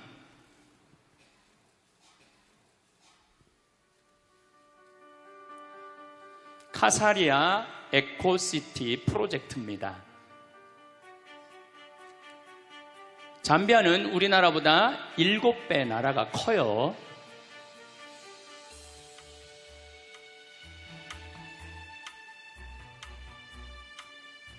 그래서 지난 5년 동안 의사 선생님들 이제까지 한 30분이 가서 봉사활동을 지금까지 5년 동안 하고 있죠. 네, 여기가 잠비아 무프리라라는 도시고 여기가 은돌라라는 도시고 여기가 키투에라는 도시예요. 근데 이 한가운데 땅을 제가 대통령한테 받았어요. 제가 6년 전에 우리 생태마을에서 피정을 하는데 수녀님들 20분이 오셨어요. 수녀님들 20분이 오셨는데 다른 수녀님은 얼굴이 다 하얀데 수녀님 한 분만 얼굴이 새카만 거예요. 그래서 내가 물어봤어요. 다른 수녀님들은 얼굴이 하얀데 왜 수녀님만 얼굴이 새카마냐? 이거 물어봤더니 그 수녀님이 자기는 16년째 아프리카 잠비아에서 농장을 운영하고 농업학교를 운영한다는 거예요. 제가 귀가 번쩍 뜨이더라고요. 왜냐하면 저는 한국의 생태마을 만드는 것도 꿈이지만은 외국에 아프리카에도 생태마을 하나 만들고 남미에도 생태마을 하나 만들고 미국에도 생태마을 하나 만들고 그래서 심지어 알래스카까지 가서 땅 알아보고 왔어요. 생태마을 만들려고. 그런데 제가 생태마을을 만들려고 그랬는데 이미 아프리카에서 하고 있는 수녀님이 계신 거예요. 너무너무 반갑더라고요. 그래서 제가 수녀님한테 그런데 왜 한국은 들어왔느냐? 그랬더니 이 수녀님이 자기는 갑상선 암이 걸렸다는 거예요. 그리고 또 그 자카란다라는 농장에 농업학교를 운영하고 있는데 남자 기숙사를 짓는데 돈이 모자라갖고 모구마로 왔다는 거예요. 그래서 얼마가 모자라갖고 모구마로 왔느냐? 그랬더니 2천만 원이 모자란다는 거예요. 근데 그때 제가 마침 사는 맛, 사는 멋이라는 책을 썼는데 인세가 2천만 원이 딱 들어와 있었어요. 그래갖고 내가 수녀님한테 모구마로 다니지 말아라. 내가 줄 테니까. 이 수녀님이 처음 보는 신부가 돈을 2천만 원 준다니까 깜짝 놀란 거예요. 근데 사실은 처음 보는 게 아니라 나하고 같은 일을 하고 있었던 수녀님이기 때문에 이미 나는 준비가 돼 있었죠. 나는 돈이 있어도 나중에 안 줘요. 줄려면 언제 줘? 지금 줘, 지금. 그래서 그냥 수녀님한테 돈을 드리고 수녀님, 내가 내년에 수녀님 농장하는데 한번 방문하겠다. 의료 봉사팀을 꾸며서. 그래갖고 이제 제가 의사 3분, 멜버른에 있는 의사, 인천에 있는 의사, 평택에 있는 의사, 치과 의사 3분을 꾸미고 대학생들 20명을 꾸며갖고 잠비아를 가봤죠. 잠비아를 가봤는데 너무너무 내가 놀란 거예요. 여러분들 아프리카 하면은 비도 없으시고 땅도 그냥 막 메마르고 사람들은 말라 비틀어 죽고 막 이런 걸로 알고 있잖아요. 근데 가보니까 너무너무 아름다운 거예요. 신비의 땅이야. 그래서 우리가 아프리카를 잘못 생각하고 있는 거예요. 아프리카는요, 가난하고 고통스러운 대륙이 아니에요. 희망의 대륙이고 신비의 대륙이에요. 또 우리 인간은 어디서 나온 거야? 아프리카에서 나온 거, 탄자니아에서 나온 거, 탄자니아에서. 근데 그냥 우리는 아프리카를 착취의 대상으로, 불쌍한 대상으로, 도와줘야 되는 대상으로 생각하는 거예요. 인격 대 인격이 만나는 게 아니죠. 어쨌든 제가 잠비아에 갔다 와서 그들이 너무너무 아름답고 그들이 너무너무 순수한 거야. 그래서 내가 강의 때 얘기를 했죠. 아프리카는 너무너무 행복한 나라고, 하지만 가난하다. 가난한 사람은 행복하면 안 돼요? 여러분들 지금 조금 경제적으로 여유 없는 분들, 나는 경제적으로는 가난해도 나는 행복하면 안 돼? 똑같아. 아프리카 사람들도 행복할 자격이 있는 사람들이에요. 그래서 제가 이제 돌아와서 너무너무 감동받은 얘기를 이제 강의 때 가끔 했어요.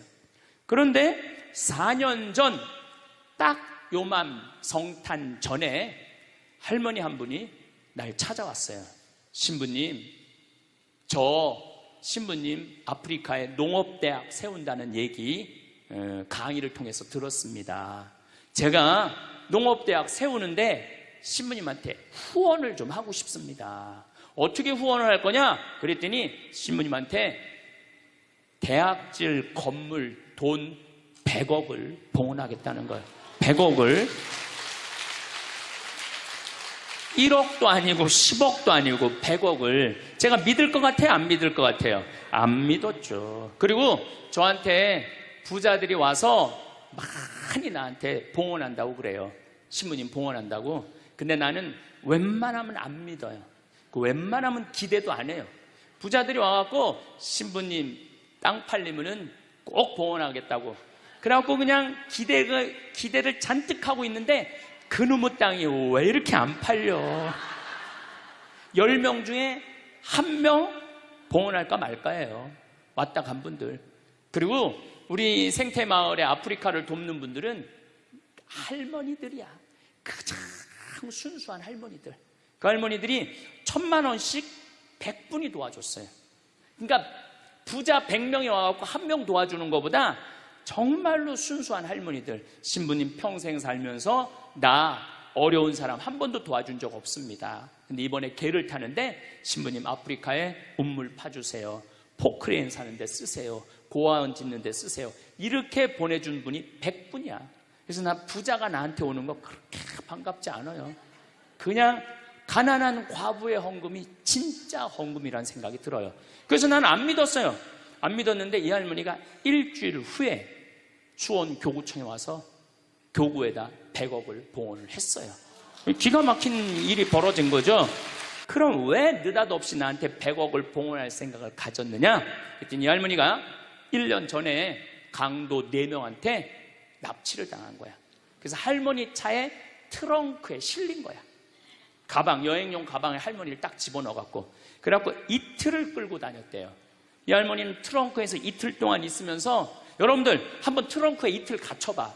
여러분들 기분이 어떨 것 같아요? 그것도 강도한테 카드 다 뺏기고 죽었다 이런 생각이 들었대요. 네 할머니가 할머니 차로 납치를 당했는데 이 할머니가 돈은 많은데 돈을 안 쓰는 할머니야. 차를 10년 동안 안 바꾼 거야. 원래 벤츠로 바꾼다고 그랬는데 나중에 바꾸려고 안 바꾸고 그냥 옛날 차를 타고 다닌 거야. 그런데 그 옛날 차니까 라디오가 고장이 난 거야. 근데 이 강도들이, 경찰들이 자기네들을 추적하러 오는지 라디오를 계속 듣고 싶은데 라디오가 안 되는 거야. 유일하게 틀은 게 CD 플레이어만 작동이 됐던 거야. 네 할머니가 위대한 일을 하나 했어요. 어디 내 강의를 들으러 와서 내 CD 화가 나십니까를 사서 차에다 넣어둔 거야. 딱 들으니까 내 강의가 나오기 시작한 거죠. 강도들이. 근데 일단 내 강의를 한번 들으면은 못 꺼요. 특별돼 있어요. 이틀 동안 여관에도 못 들어가고 차 안에서만 계속 있었대요. 이 강도들이 이틀 동안 계속 반복해서 듣더래요. 그 화가 나십니까? 2개짜리 CD인데 그러면서 계속 웃더래요. 그런데 마지막에 강도들끼리 우리 얼굴을 봤으니까 죽이자, 죽이지 말자 서로 싸우더래요. 근데 마지막 트렁크에서 죽이자, 죽이지 말자 그 소리 들으면 여러분들 기분이 어떨 것 같아? 트렁크에서. 근데 그 두목되는 그 친구가 할머니를 풀어주면서 그러더래요. 할머니, 이 CD를 듣다 보니까 할머니 죽일 생각이 없어졌다. 단 신고만 하지 말아라. 그리고 이 CD를 들어보니까 할머니 성당 다니느냐? 성당 다닌다고. 나도 어렸을 때 할머니 손잡고 성당 다녔던 기억이 난다. 그래서 도저히 자기 친할머니 생각을 하다 보니까 할머니를 착한 강도지. 내가 보기에는 착한 강도예요. 그러니까 신고만 하지 말아라. 그러니까 이 할머니가 1년 동안 바깥 출입을 못했대요. 너무 무서워서. 너무너무 무서워서. 근데 이제 할아버지가 계속 할머니한테 그런 거야. 당신은 신부님 때문에 산 거라고. 그 많은 재산 써보지도 못하고 당신 죽을 뻔했는데 신부님 때문에 산 거라고. 할머니가 1년 동안 생각을 해보고, 아, 내가 저 신부님 때문에 살았으니까 저 신부님 하고 싶은 일을 도와줘야 되겠다. 그래갖고 100억을 갖고 온 거예요. 80살 먹은 할머니가. 할머니가 근데 갑자기 돈이 100억이 생겼으니까 어떻게 해? 그래서 2월달, 그 다음에 2월달에 80살 된 할머니 손을 잡고 잠비아를 갔어요. 잠비아를 가갖고 이 무프리라라는 시에 속해 있어요, 우리가. 그래갖고 그 시장을 만나러 갔어요. 시장을 만나러 가서 내가 이 할머니가 돈을 10 밀리언, 우리는 100억도 크지만은 잠비아 사람들한테 10 밀리언은요 1억 달러가 넘는 돈이라고 생각이 들어요. 어마어마하게 큰 돈이에요. 그래서 여기다 농업대학을 짓고 싶으니 땅을 좀 줘라. 얼마가 필요하냐? 그러길래 내가 전날 수녀원에서 그냥 하늘에다 대고 기도했어요. 하느님, 내일 내가 시장을 만나러 가는데 얼마를 달라고 그럴까요? 그랬더니 하느님이 두 말도 안 하고 3,000헥타르 딱 그러시더라고요. 하늘에서 3,000헥타르 딱 두 말도 안 하고. 그래서 내가 시장한테 I need 3,000 헥타르 딱 그랬죠. 근데 시장이 눈이 이만해지더라고요. 그렇게 큰 땅이 필요하냐는 거예요. 아니, 나 하느님이 3,000헥타르 그랬으니까 필요하다. 그랬더니 자기네 시 전체가 줄 수 있는 땅이 1,400헥타르가 안 된대요. 3,000헥타르 없대. 그럼 어떻게 해야 되느냐? 3,000헥타르를 받으려면 대통령을 만나야 된다는 거예요. 그럼 3,000헥타르면 얼마나 넓은 땅이냐면 1,000만 평이야. 1,000만 평. 여의도가 82만 평이야. 여의도가. 분당이 250만 평으로 시작해갖고 한 400만 평 됐다고 그래. 분당보다 2배 더 큰 땅이야. 나도 그렇게 큰 땅인지 몰랐죠. 하늘에서 3,000헥타르에서 3,000헥타르. 3,000헥타르는 뭐 한 3,000평 되는 줄 알았지. 1,000만 평이야. 1,000만 평. 없대는 거예요. 그래서 그 땅을 받으려면 어떻게 해야 되느냐? 대통령을 만나야 돼. 대통령. 알았다. 내가 대통령을 만나겠다. 그래서 7월 25일 날 내가 대통령을 만났어요. 그래서 대통령이 1시간을 시간을 내주시더라고. 1시간을. 그래서 설명을 다 했죠. 잠비아는 너무 아름다운 땅이고, 잠비아는 내전이 없어요. 내전이. 서로 종족끼리 싸우지 않아요. 70개 부족이 있는데 부족끼리 결혼을 해요. 싸울 수가 없어. 부족끼리 결혼을 하니까. 저렇게 싸우면은 내 딸이 저쪽에 가 있고 내 아들이 이쪽에 와 있는데, 그래서 굉장히 평화로운 나라예요. 피스풀하다고 내가 얘기했어요. 피스풀하고 헬풀풀하다고 그랬어. 굉장히 어려운 사람을 잘 도와줘. 서로. 얼마나 좋은 나라야. 그리고 잠비아는 나하고 특별한 인연이 있는 게 65년에 독립을 했어요. 내가 65년에 태어났거든. 얼마나 인연이 많아요. 그래갖고 내가 이 땅에다가 땅을 주면은 농업대학을 세우겠다. 대통령께서 잘 들으시더라고요. 들으시더니 이 땅은 너무 큰 땅이다. 사실은 도시 하나를 주는 거니까 이거는 장관회의를 거쳐야 된다. 그러니까 좀 기다리면은 연락을 주겠다.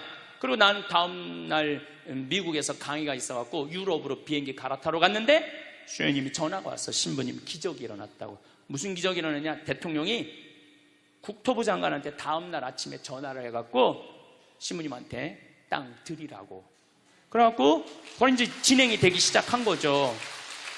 그리고 무엇보다도 내가 대통령 만나러 갈 때 목민심서하고 흠음심서 영어로 된 거를 대통령한테 선물로 드렸어요. 그리고 대통령한테 그랬어요. 이거 대통령 읽지 마시고 비서한테 읽으시라고. 이거 한국에서 기가 막힌 정치 철학자가 쓴 책인데 내용이 너무 좋다고. 그리고 대통령 부인한테는 요한 프란치스코 교황님한테 드린 묵주를 서울대 그 교수님이 만드는 거 예쁜 걸 묵주를 드렸어. 그리고 참 너무 좋은 거는 대통령이 날 만나기 전에는 천주교 신자가 아니었는데 나를 만나고 난 다음에 가톨릭으로 세례를 받았어요. 그럼 너무너무 좋은 거죠. 아니 나 때문에 세례 받은 건 아니고 어쨌든 가톨릭으로 세례를 받았어요. 그래서 너무너무 좋더라고요. 그래서 그렇게 이제 일이 진행되기 시작을 한 거죠. 그래서 땅을 1000만 평 이 카사리아 지역에 받은 거예요.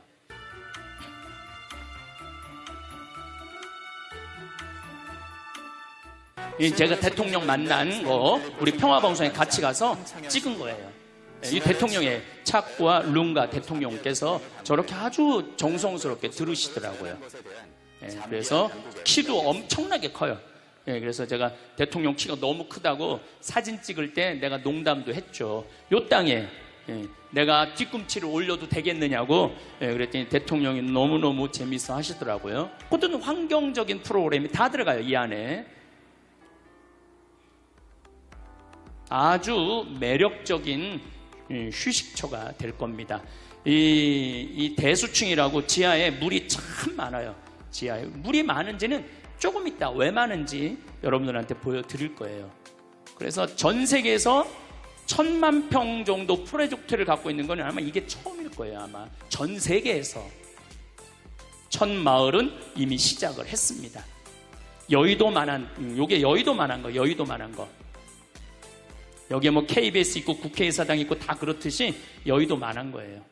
자, 이제 여기에 벌써 시작하는 건 신학교, 수녀원, 그 다음에 공장, 성당입니다. 그런데 저를 좀 보시면은 저는 여기다가 농업학교를 지으려고 마음을 먹었어요. 그래서 저는 서울대학에 제가 무슨 최고 환경 지도자 과정에 강사로 10년째 강의를 나가고 있어요, 지금. 그래서 서울 농업생명과학대학 교수님들하고 친하죠. 그래서 제가 강의 갈 때마다 말씀을 드렸어요. 나는 잠비아에 농업대학을 세우고 싶은데 서울대학에서 교수진을 좀 키워줬으면 좋겠다. 그래서 학장님하고 부학장님이 3분 계신데 만나 뵈서 좀 서울대학에서 1년에 4명씩 10년 동안 석박사를 만들어줬으면 좋겠다.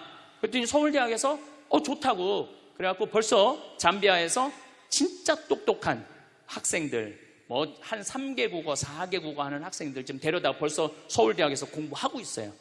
그래갖고 우선적으로 서울대학에서 10년 동안 교수를 만들어서 농업대학을 농업대학엔 임업, 목축, 원예 다 들어가는 거예요.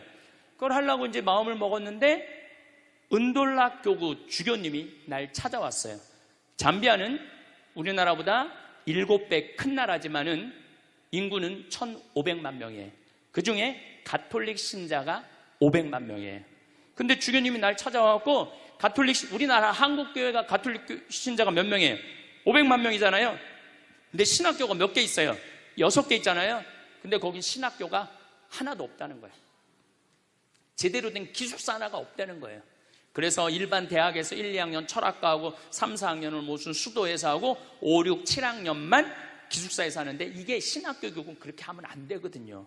그래서 주교님이 저를 찾아오셔서 알릭 반달 주교님이 저를 찾아오셔서 신부님, 농업대학도 중요하지만 복음의 씨앗 이것 뿌리는 게 더 중요합니다. 신학교를 좀 줘달라고 저한테 부탁을 하더라고요. 근데 생각을 해보니까 내가 천주교 신부인데 농업대학보다 뭐가 더 중요해? 신학교가 더 중요하더라고요. 그럼 알겠다고 내가 신학교 줘주겠다고. 신학교 짓는데 제 생각에는 한 40억 정도 들어갈 것 같아요. 근데 뭐 할머니 돈으로 다 질 수는 없어요. 왜냐하면 거긴 도시를 형성해야 되니까. 그래서 내가 미국 공동체 강의를 가서 내가 LA 쪽 교우들한테 이렇게 말했어요. 미국에 와서 돈 벌었다고 벤츠 타고 렉서스 타고 BMW 타고 어깨에 힘주지 말고, 미국 교회에 와서 돈 벌었으니까, 미국에 왔으니까 이제 그 돈 가지고 아프리카에 신학교 짓는데 여러분들 좀 후원 좀 하라고. 그랬더니 미국 교우들이 완전히 하늘에서 계시받은 것 같이 너무너무 좋아하더라고요. 그래갖고 지금 처음에는 13분으로 시작했는데 이번 여름에 갔는데 100명이 넘었어. 1월 달에 가면 아마 1000명도 넘을 것 같아요. 1월 달에 가면은. 그래서 나는 미국 교회에 많은 돈 바라지 않아요. 그저 미국 교회가 한 10억, 그다음 우리 생태마을에서 10억, 그 다음에 이제 할머니 돈 20억 이렇게 해갖고 한 40억 정도면은 굉장히 좋은 신학교를, 40억이면 한국의 400억하고 똑같아요. 근데 내가 이런 강의를 했는데 얼마 전에 너무 감동적인 전화를 하나 받았어요. 전라도에서 가밀라라는 자매인데 51인데 암으로 하느님 품으로 갔어요. 근데 그 남편이 전화를 한 거예요. 신부님, 우리 아내가 세상을 떠나면서 2가지를 유언을 했다는 거예요. 뭘 2가지를 유언을 했느냐? 그랬더니 하나는 자기 이름으로 된 보험이 하나 죽으면 나오는데 그거를 한 달에 20만 원씩 20년 동안 잠비아에 신학교 후원하라고 그렇게 해놓고 간 거예요. 또 하나는 자기 남편하고 자녀들한테 꼭 황신부님하고 이스라엘 성주순례를 가라고, 그리고 세상을 떠났다는 거예요. 나는 아까도 죽음에 대한 얘기를 했지만은 여러분들, 죽을 때 멋있게 죽어야 돼. 안 죽으려고 용 쓰다가 그냥 죽음도 맞이하지 못하고 그냥 죽는 사람들이 너무 많아요. 그래서 여러분들은 미리 준비를 다 해야 돼. 그리고 지난번에도 너무 말씀드렸지만은 할머니 한 분이 돈 2천만 원 보내면서 나는 죽지만은 이 돈으로 살 수 있는 사람 수술해달라고. 얼마나 멋있어요. 그래서 여러분들도 그런 마음으로 좀 마지막 이렇게 마음 정리를 잘 하시면 좋을 것 같아요. 그래서 이제 신학교 짓는 게 우선이잖아요. 그래서 여기 이제 신학교 짓고 또 수녀원, 이 프란치스코 정교 봉사의 수녀님들이 잠비아 수녀님이 벌써 30명이나 있어요. 앞으로는 우리나라가 지금 400명, 500명 수도에 있듯이 여기 수도에도 그럴 것 같아요. 그래서 여기 수녀원 지금 공사 이것도 시작했고, 그리고 이제는 피정집을 여기다 져요. 한 200명 머무를 수 있는 피정집. 이제 저는 피정은 앞으로 한국에서 안 하려고요. 피정은 어디서 하려고 마음 먹느냐면 잠비아에서 하려고 마음 먹고 있어요. 보통 피정 기간 한 달 피정. 여러분들 한 달 피정 괜찮지 않아요? 네. 한 달 피정 비행기 값 한 150만 원에서 한 180만 원, 그리고 뭐 한 달 머무르는데 한 200만 원, 그리고 귀양 아프리카에 왔으니까 이 빅토리아 폭포 거기 들러가고 마지막에 잠베지 강에서 석양 바라보면서 탁 저녁 먹고 그러면요 기가 막혀. 그런데 보통 여러분들 유럽 성지순례 가면은 400, 500 들어가요. 그렇죠? 그런 마음으로 한 달. 그리고 5월, 6월, 7월, 8월, 9월은 잠비아가 건기야. 우리는 너무너무 더운 여름이지만은 건기에는 최저 기온 5도, 최고 기온 27도. 기가 막혀요. 그리고 그늘에만 들어가면은 얼마나 시원한지 몰라.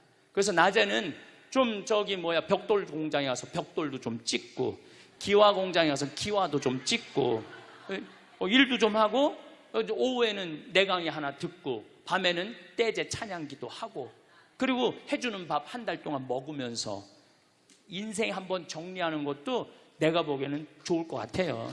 그래서 앞으로는 이제 이거는 내년 여름에 가고 땅 측량하고 난 다음에 건물은 바로 질 거예요. 바로 져서 겨울에 우리 교우들, 이게 거기 겨울이죠. 피정들 많이 오세요. 돈 모아갖고 한 번쯤, 아니 앞으로 100년을 사는데 출창 한국에서만 뭐하러 100년을 살아? 그러면 뭐하러 살아? 100년 한국에서만 출창 살 거면은 좀 잠비아도 좀 가보고 알래스카도 좀 가보고 이제 연금 나오면 연금 다 모아갖고 그렇게 하세요. 어쨌거나 여기다 이제 신학교 짓고 수녀원 짓고 이건 작업을 시작을 했어요. 이번에 길도 다 내놨어요. 예. 여기 축복의 길도 있고 마을들 이렇게 다 건물을 줘서 정말 행복한 공동체를 만들어 줄 거예요. 여기는 밀라노 대성전보다 땅이 넓어요. 광장이 땅 크니까 뭐. 근데 여기는 이제 벽돌 공장, 제재소, 뭐 필레트 공장, 뭐 별걸 다 여기다 이제 집어넣을 거죠. 할 일이 끝도 없어요. 축복의 길이라고 랜드마크예요. 여기는 설계가 이미 다 나왔죠. 주민들도 아주 행복한 공간에서 살 수 있는 준비를 저희들이 하고 있어요.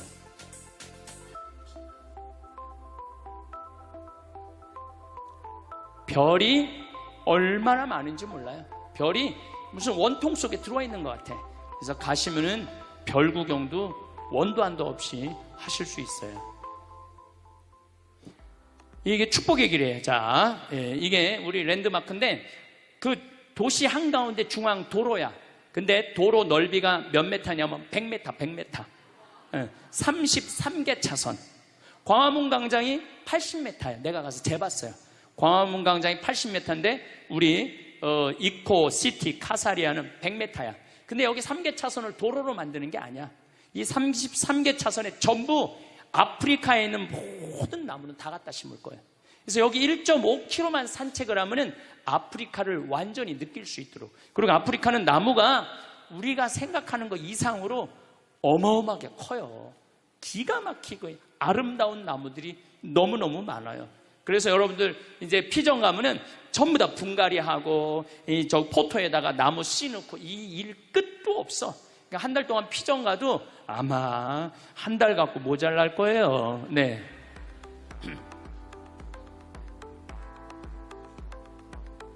나무들이 10년만 자라면은 이 둘레가 10m도 더 넓어요. 10년만 자라면. 소나무도 1년에 2m, 3m씩 쭉쭉 자라요. 소나무들도.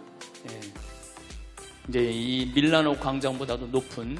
그래서 이 도시에는 여기 이제 조금 이따 제가 설명을 드릴게요. 잠깐만 좀 잡아보세요. 재작년인가 한 후원자가 나타났어요. 신부님, 내가 우리나라 경찰복 이렇게 국가에 납품하는 사람입니다. 근데 작년에 경찰복이 다 바뀌었잖아요.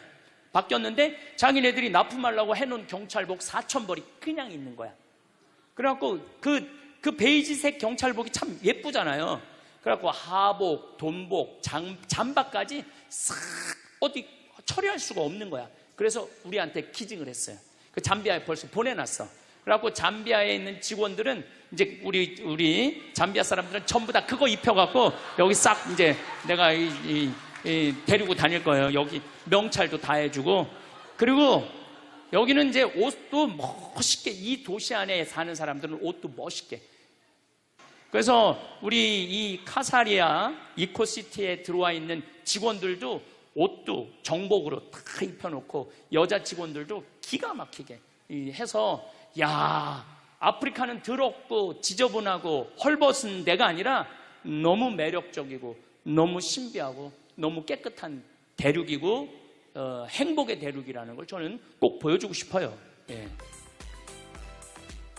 이거는 이제 물탱크야, 물탱크.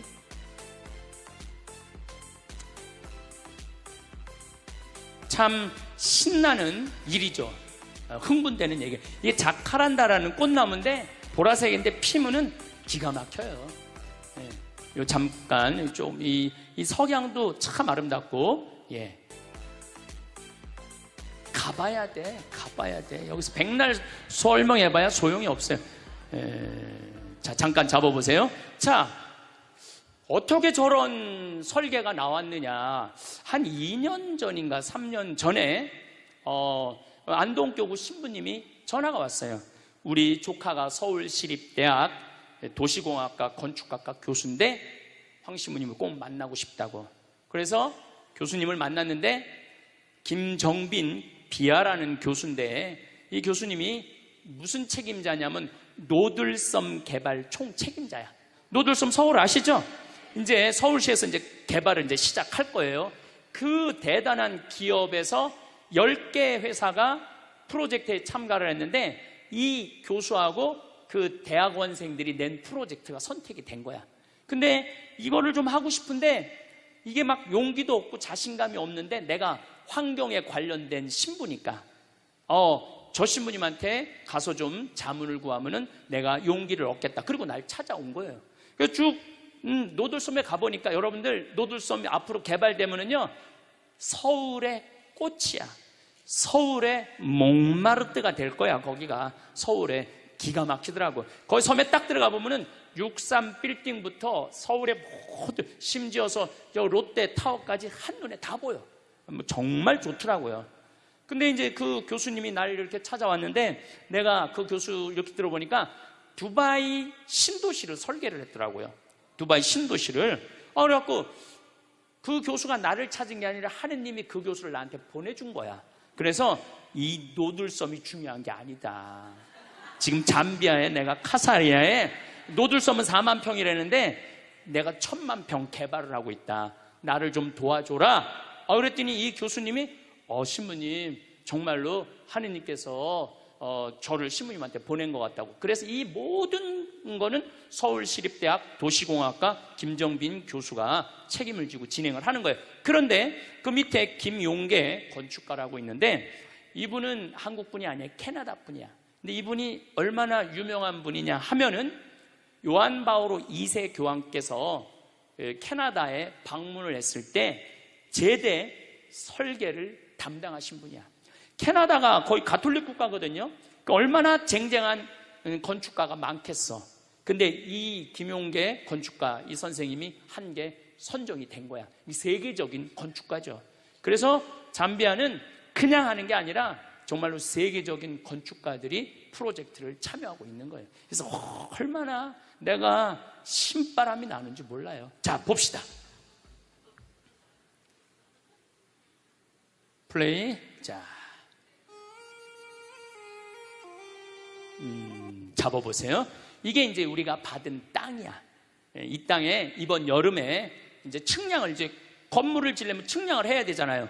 측량을 이제 하려고 이제 생각을 했는데 우리 비아 교수가 1000만 평을 어떻게 측량해요?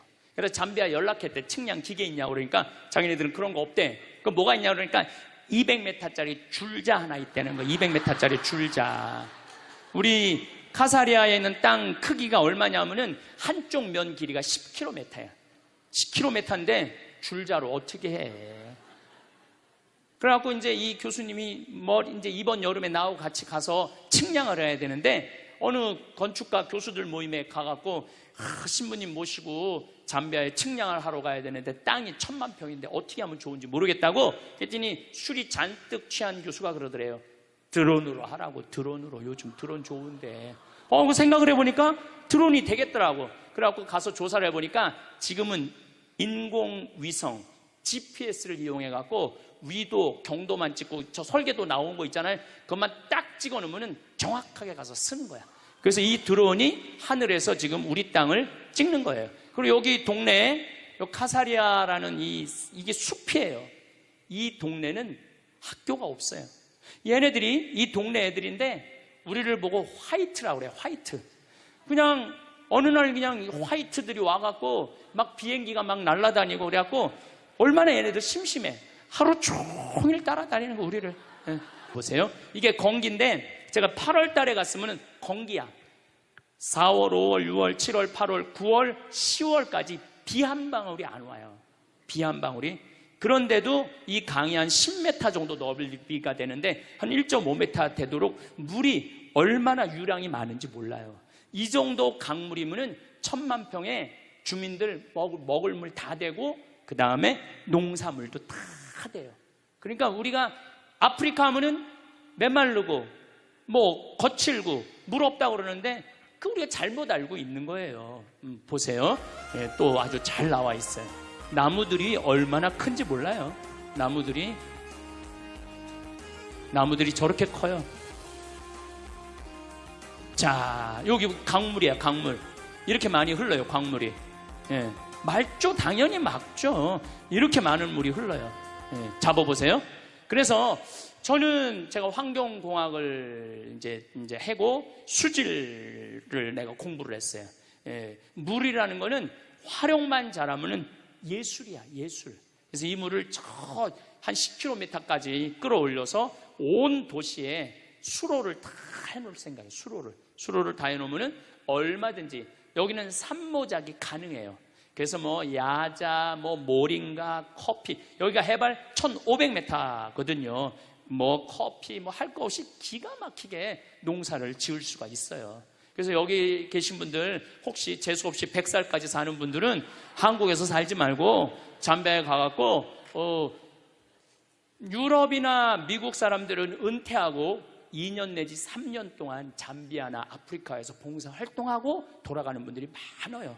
내가 적어도 그 정도는 내가 이 사회, 이 세상에 하느님 나라를 위해서 시간을 내놓겠다고. 여기 계신 분들 아마 능력 있는 분들도 많을 거예요. 또 이 방송을 보는 분들도 능력 있는 분들이 많을 거예요. 그냥 한국에서 맨날 텔레비 보고 욕이나 하지 말고 이 기가 막힌 데 가갖고 멋지게.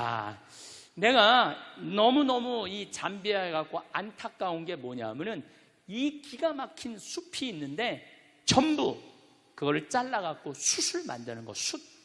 그 숯으로 요리도 하고 추우니까 불도 떼는 거야. 너무너무 안타깝잖아요. 이 아프리카 잠비아의 이 나무만 잘 보존해도 관광 상품으로 해도 먹고 살만한데 이걸 다 불로 태우는 거야. 숯으로 만들어서. 우리나라 1960년대 석탄, 연탄 없었을 때 어떻게 했어요? 다 산에 가서 나무. 그래서 산이 뭐가 됐어? 민둥, 벌거숭이 산이 됐잖아요. 그래서 뭐 요즘 뭐 욕들을 많이 하는데 박정희 대통령의 최고의 업적 중에 하나는 산림 녹화예요. 예, 산림 녹화. 그래서 현신규 박사라고 서울대, 내가 이분을 너무너무 좋아해요. 탄생 140주년이에요. 벌써 돌아가셨죠. 우리 나라가 건강하려면, 나라가 부유하려면 뭐가 있어야 된다? 나무가 있어야 된다. 근데 이분들은 이 나무를 이렇게 잘라갖고 숲을 다 없애는 거야. 그래서 제가 잠비아에 가갖고 할 첫 사업은 숲을 보존하는 거야. 나무 태우지 않는 거. 그래서 지금 필렛이라고 조그만 나무들은 얼마든지 화력으로 만들 수 있거든요. 그래서 그 기계도 사서 내가 갖고 가갖고 잠비아에 전부 다 해갖고 나무 못 자르게 하려고 지금 생각을 하고 있어요. 할 일이 무궁무진해. 그래서 이 나무 이렇게 숯으로 만드는 게 너무너무 안타깝죠. 이게 축복의 길이야. 내가 그 100m 만든다는, 기가 막혀요. 정말 우리가 오해하고 있는 게 너무너무 많죠. 그래서 제가 여러분들한테 또 방송을 통해서 아프리카에 대한 오해를 좀 없애고 싶어. 신비의 땅이고 아름다운 땅이고 행복의 땅이라는 거예요. 여기 이제 수녀원 자리, 수녀님들 여기 이제 내가 다 해드렸어요. 여기도 나무 다 잘라놨어요. 이제 여기 수녀원 짓고. 자, 잡아보세요. 여기 이제 마지막 이 시간 이후에 또 말씀드리겠지만은 이게 우리 하이데 수녀님이라고 독일 수녀님인데 19살에 한국에 왔어. 그래갖고 가톨릭 의대 대학교 의사셔. 그래갖고 수녀원을 창설해서 프란치스코 정교봉사회 수녀원을 창설해갖고 이 수녀님들이 내가 마음에 드는 건 무조건 외국으로 나간 거야. 그래갖고 지금 인도, 필리핀, 그 다음에 잠비아, 그 다음에 브라질에 나가 있어요. 그래서 선교를 하는 거야. 대단한 수녀님이에요. 지금 몸에 암이 있는데도 지금 잠비아에 가서 아예 이제 한국을 떠나갖고 의사신데 잠비아에서 나하고 일을 하는 거예요. 그 다음에 이 김정빈 교수, 이분이 알릭 반달 주교님이에요. 이 주교님이 그 시장한테 뭐라고 그러냐면 내가 신학교 이 프로젝트는 This is my life 그러더라고요. 내 인생이라고. 이 신학교 짓는 건 이렇게 중요한 거라고. 그래갖고 이 주교님이 대통령도 만나고 시장도 만나고 얼마나 열심히 하는지 몰라요. 독일에서 공부하고 온 주교님인데, 이분은 이제 시의원이에요. 땀부라는 시의원이 나와서 잘 도와주고 있는데 아주 효심이 깊어요. 같이 일을 하는데, 신부님, 우리 아버지 어머니가 있는데 꼭 아버지 어머니 가서 축복 한번 해달라고. 그래갖고 그 바쁜데도 또 그 집에 가갖고, 아버지 어머니가 잘 못 듣고 백내장이 있어. 아프리카 사람들은 직사광선이 많았고 눈을 잘 못 뜨시더라고. 참 효심이 깊더라고요. 그 다음에 잠비아의 수녀원 원장 벨레데타 수녀님, 이렇게 멤버들이 이렇게 이제 일을 하고 있고, 그 외에도 한 번에 뭐 70명, 80명씩 따라가서 지금 잠비아 일을 제가 하고 있는 일을 도와주고 있죠. 이제 두 번째 시간에는 더 아주 드라마틱한 내용이 기다리고 있으니까 두 번째 강의하도록 하겠습니다. 감사합니다.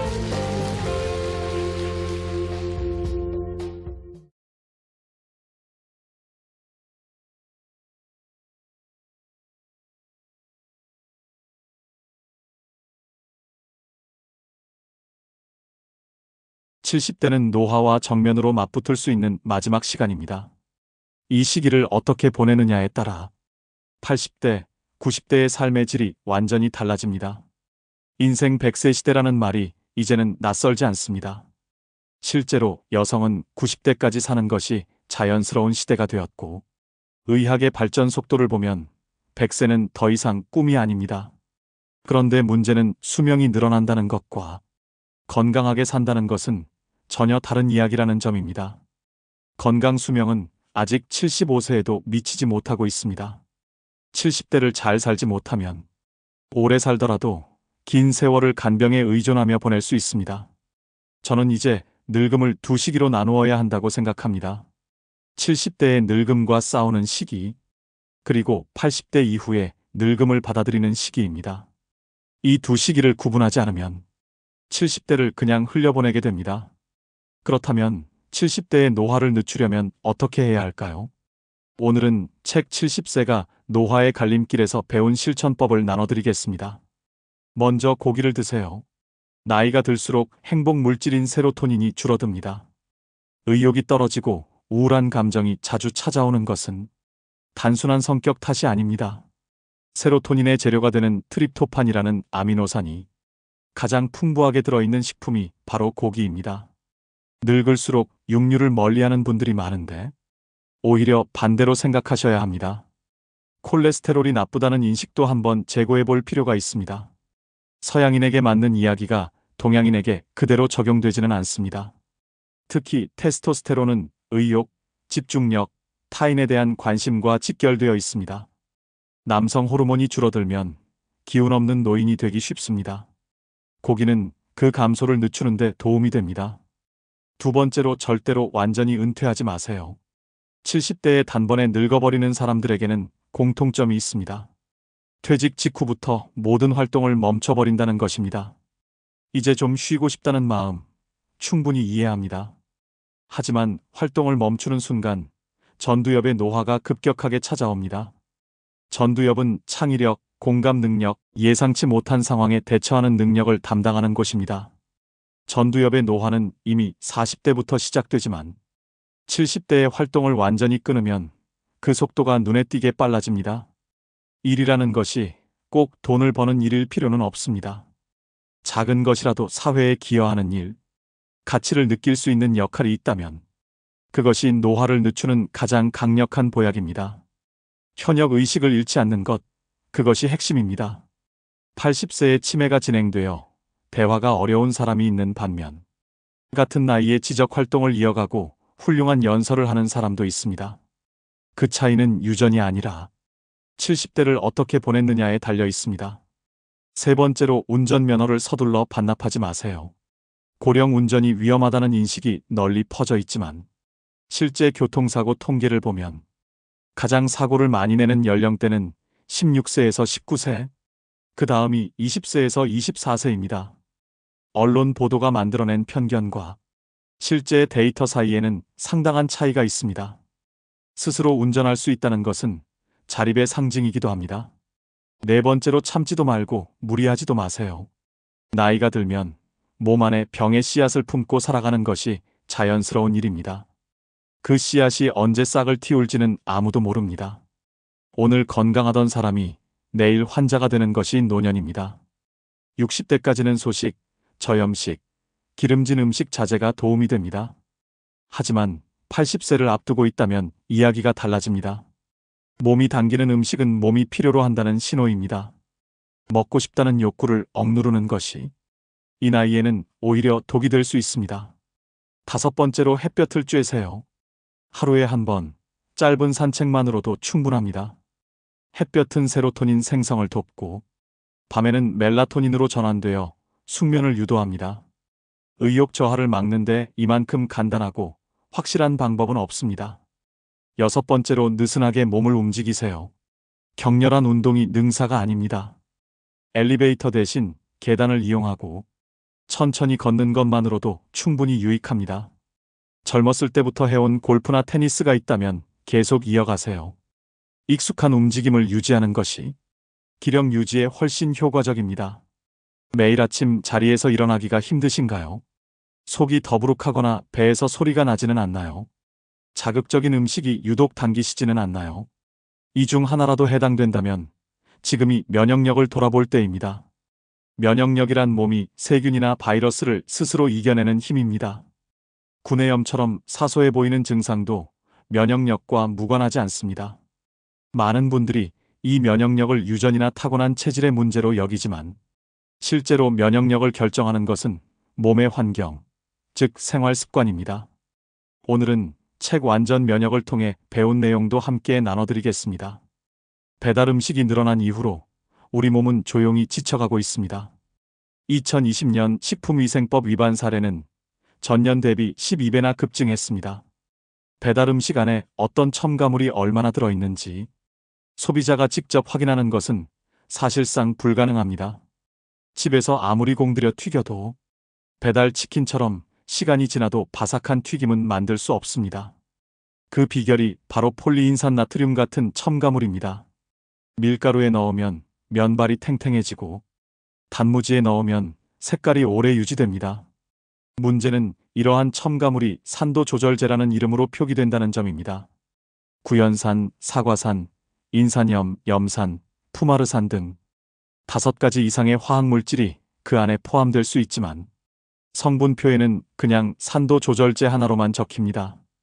이런 물질들을 지속적으로 섭취하면 혈액과 유전자에까지 영향을 줄 수 있습니다. 구연산과 푸마르산의 과다 섭취는 적혈구 감소와 급성출혈을 유발할 수 있다는 연구도 있습니다. 인산염은 칼슘을 체외로 밀어내어 뼈와 근육, 신경 건강까지 위협할 수 있습니다. 동물 실험에서는 신장 결석의 원인이 될 수 있다는 결과도 나와 있습니다. 안전 섭취량이라는 말은 즉각적으로 치명적이지 않다는 뜻일 뿐입니다. 오랜 시간에 걸쳐 쌓이는 첨가물의 상호작용이 내 몸에서 어떤 반응을 일으킬지는 그 누구도 보장하지 않습니다. 기업은 이익을 추구합니다. 그 이면에 무엇이 있는지 아는 것은 소비자의 몫입니다.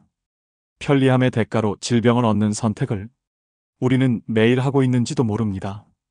그렇다면 이미 몸에 쌓인 독소는 어떻게 빼낼 수 있을까요? 책 의사들도 모르는 기적의 간 청소를 통해 단시간 안에 독소를 배출하고 간에 담석이 생기지 않도록 돕는 3가지 방법을 알려드리겠습니다. 첫 번째로 필수 미네랄을 음식으로 섭취하세요. 마트에서 파는 미네랄 보충제가 우리 몸의 세포에 필요한 양을 충분히 채워줄 수 있을까요? 솔직히 말씀드리면 그렇지 않을 가능성이 높습니다.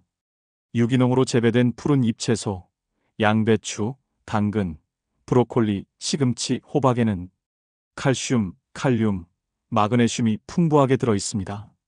토마토, 고구마, 아보카도에는 칼륨이 많고 올리브, 치아씨드, 호박씨, 참깨, 콩류, 견과류에도 우리 몸이 필요로 하는 미네랄이 고루 담겨 있습니다. 유기농으로 채소 가공한 통곡물은 몰리브덴, 망간, 마그네슘, 구리, 인, 크롬의 훌륭한 공급원입니다. 다양한 제철 식품으로 구성된 균형 잡힌 식사 한 끼가 어떤 보충제보다 강력합니다.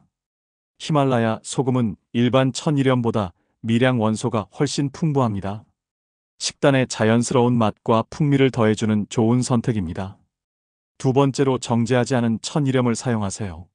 정제염은 몸에 이로운 점이 거의 없습니다. 우리 몸이 제대로 소화하고 활용할 수 있는 소금은 가공을 거치지 않은 천일염뿐입니다. 소금이 제 역할을 하려면 채소나 곡물에 들어있는 수분 속으로 녹아 들어갈 수 있어야 합니다. 건조한 상태로 그냥 뿌리면 이온화되지 않아 오히려 갈증을 유발합니다. 소량의 천일염을 물에 녹여 생으로 먹는 식품에 뿌리는 것이 가장 좋은 방법입니다. 이렇게 하면 소화를 돕고 몸의 산성도를 낮추는 효과가 있습니다. 세 번째로 따뜻한 이온수를 조금씩 자주 마시세요. 물을 15분에서 20분 정도 팔팔 끓인 뒤 스테인리스 보온병에 담아두세요. 끓인 물이 보온병 안에 있는 동안에는 이온화된 상태가 유지됩니다. 단, 한 번 식으면 전기적 성질을 잃으므로 뜨거울 때 조금씩 마셔야 합니다. 30분마다 한 모금씩 뜨거운 차처럼 하루 종일 마시는 것이 핵심입니다. 이온수는 몸 안의 조직을 청소하고 순환 기능을 개선하며 담즙의 균형을 회복하는 데 도움을 줍니다. 시작 후 며칠이 지나면 혀에 흰색이나 노란색 막이 생길 수 있는데 이것은 독소와 노폐물이 빠져나오고 있다는 신호입니다. 간은 놀라운 장기입니다. 원래 기능의 60% 이상이 손상되기 전까지는 혈액 검사에서도 정상으로 나옵니다. 이 때문에 환자도 의사도 간의 상태를 오해하기 쉽습니다. 건강한 간은 하루 1리터에서 1.5리터의 담즙을 만들어냅니다. 이 담즙이 소화, 노폐물 제거, 혈액 정화의 핵심입니다. 하지만 많은 사람들이 하루에 한 컵도 안 되는 담즙만을 생성하고 있습니다. 만성질환을 앓는 분들을 보면 수천 개의 담석이 간 내 담관을 막고 있는 경우가 적지 않습니다.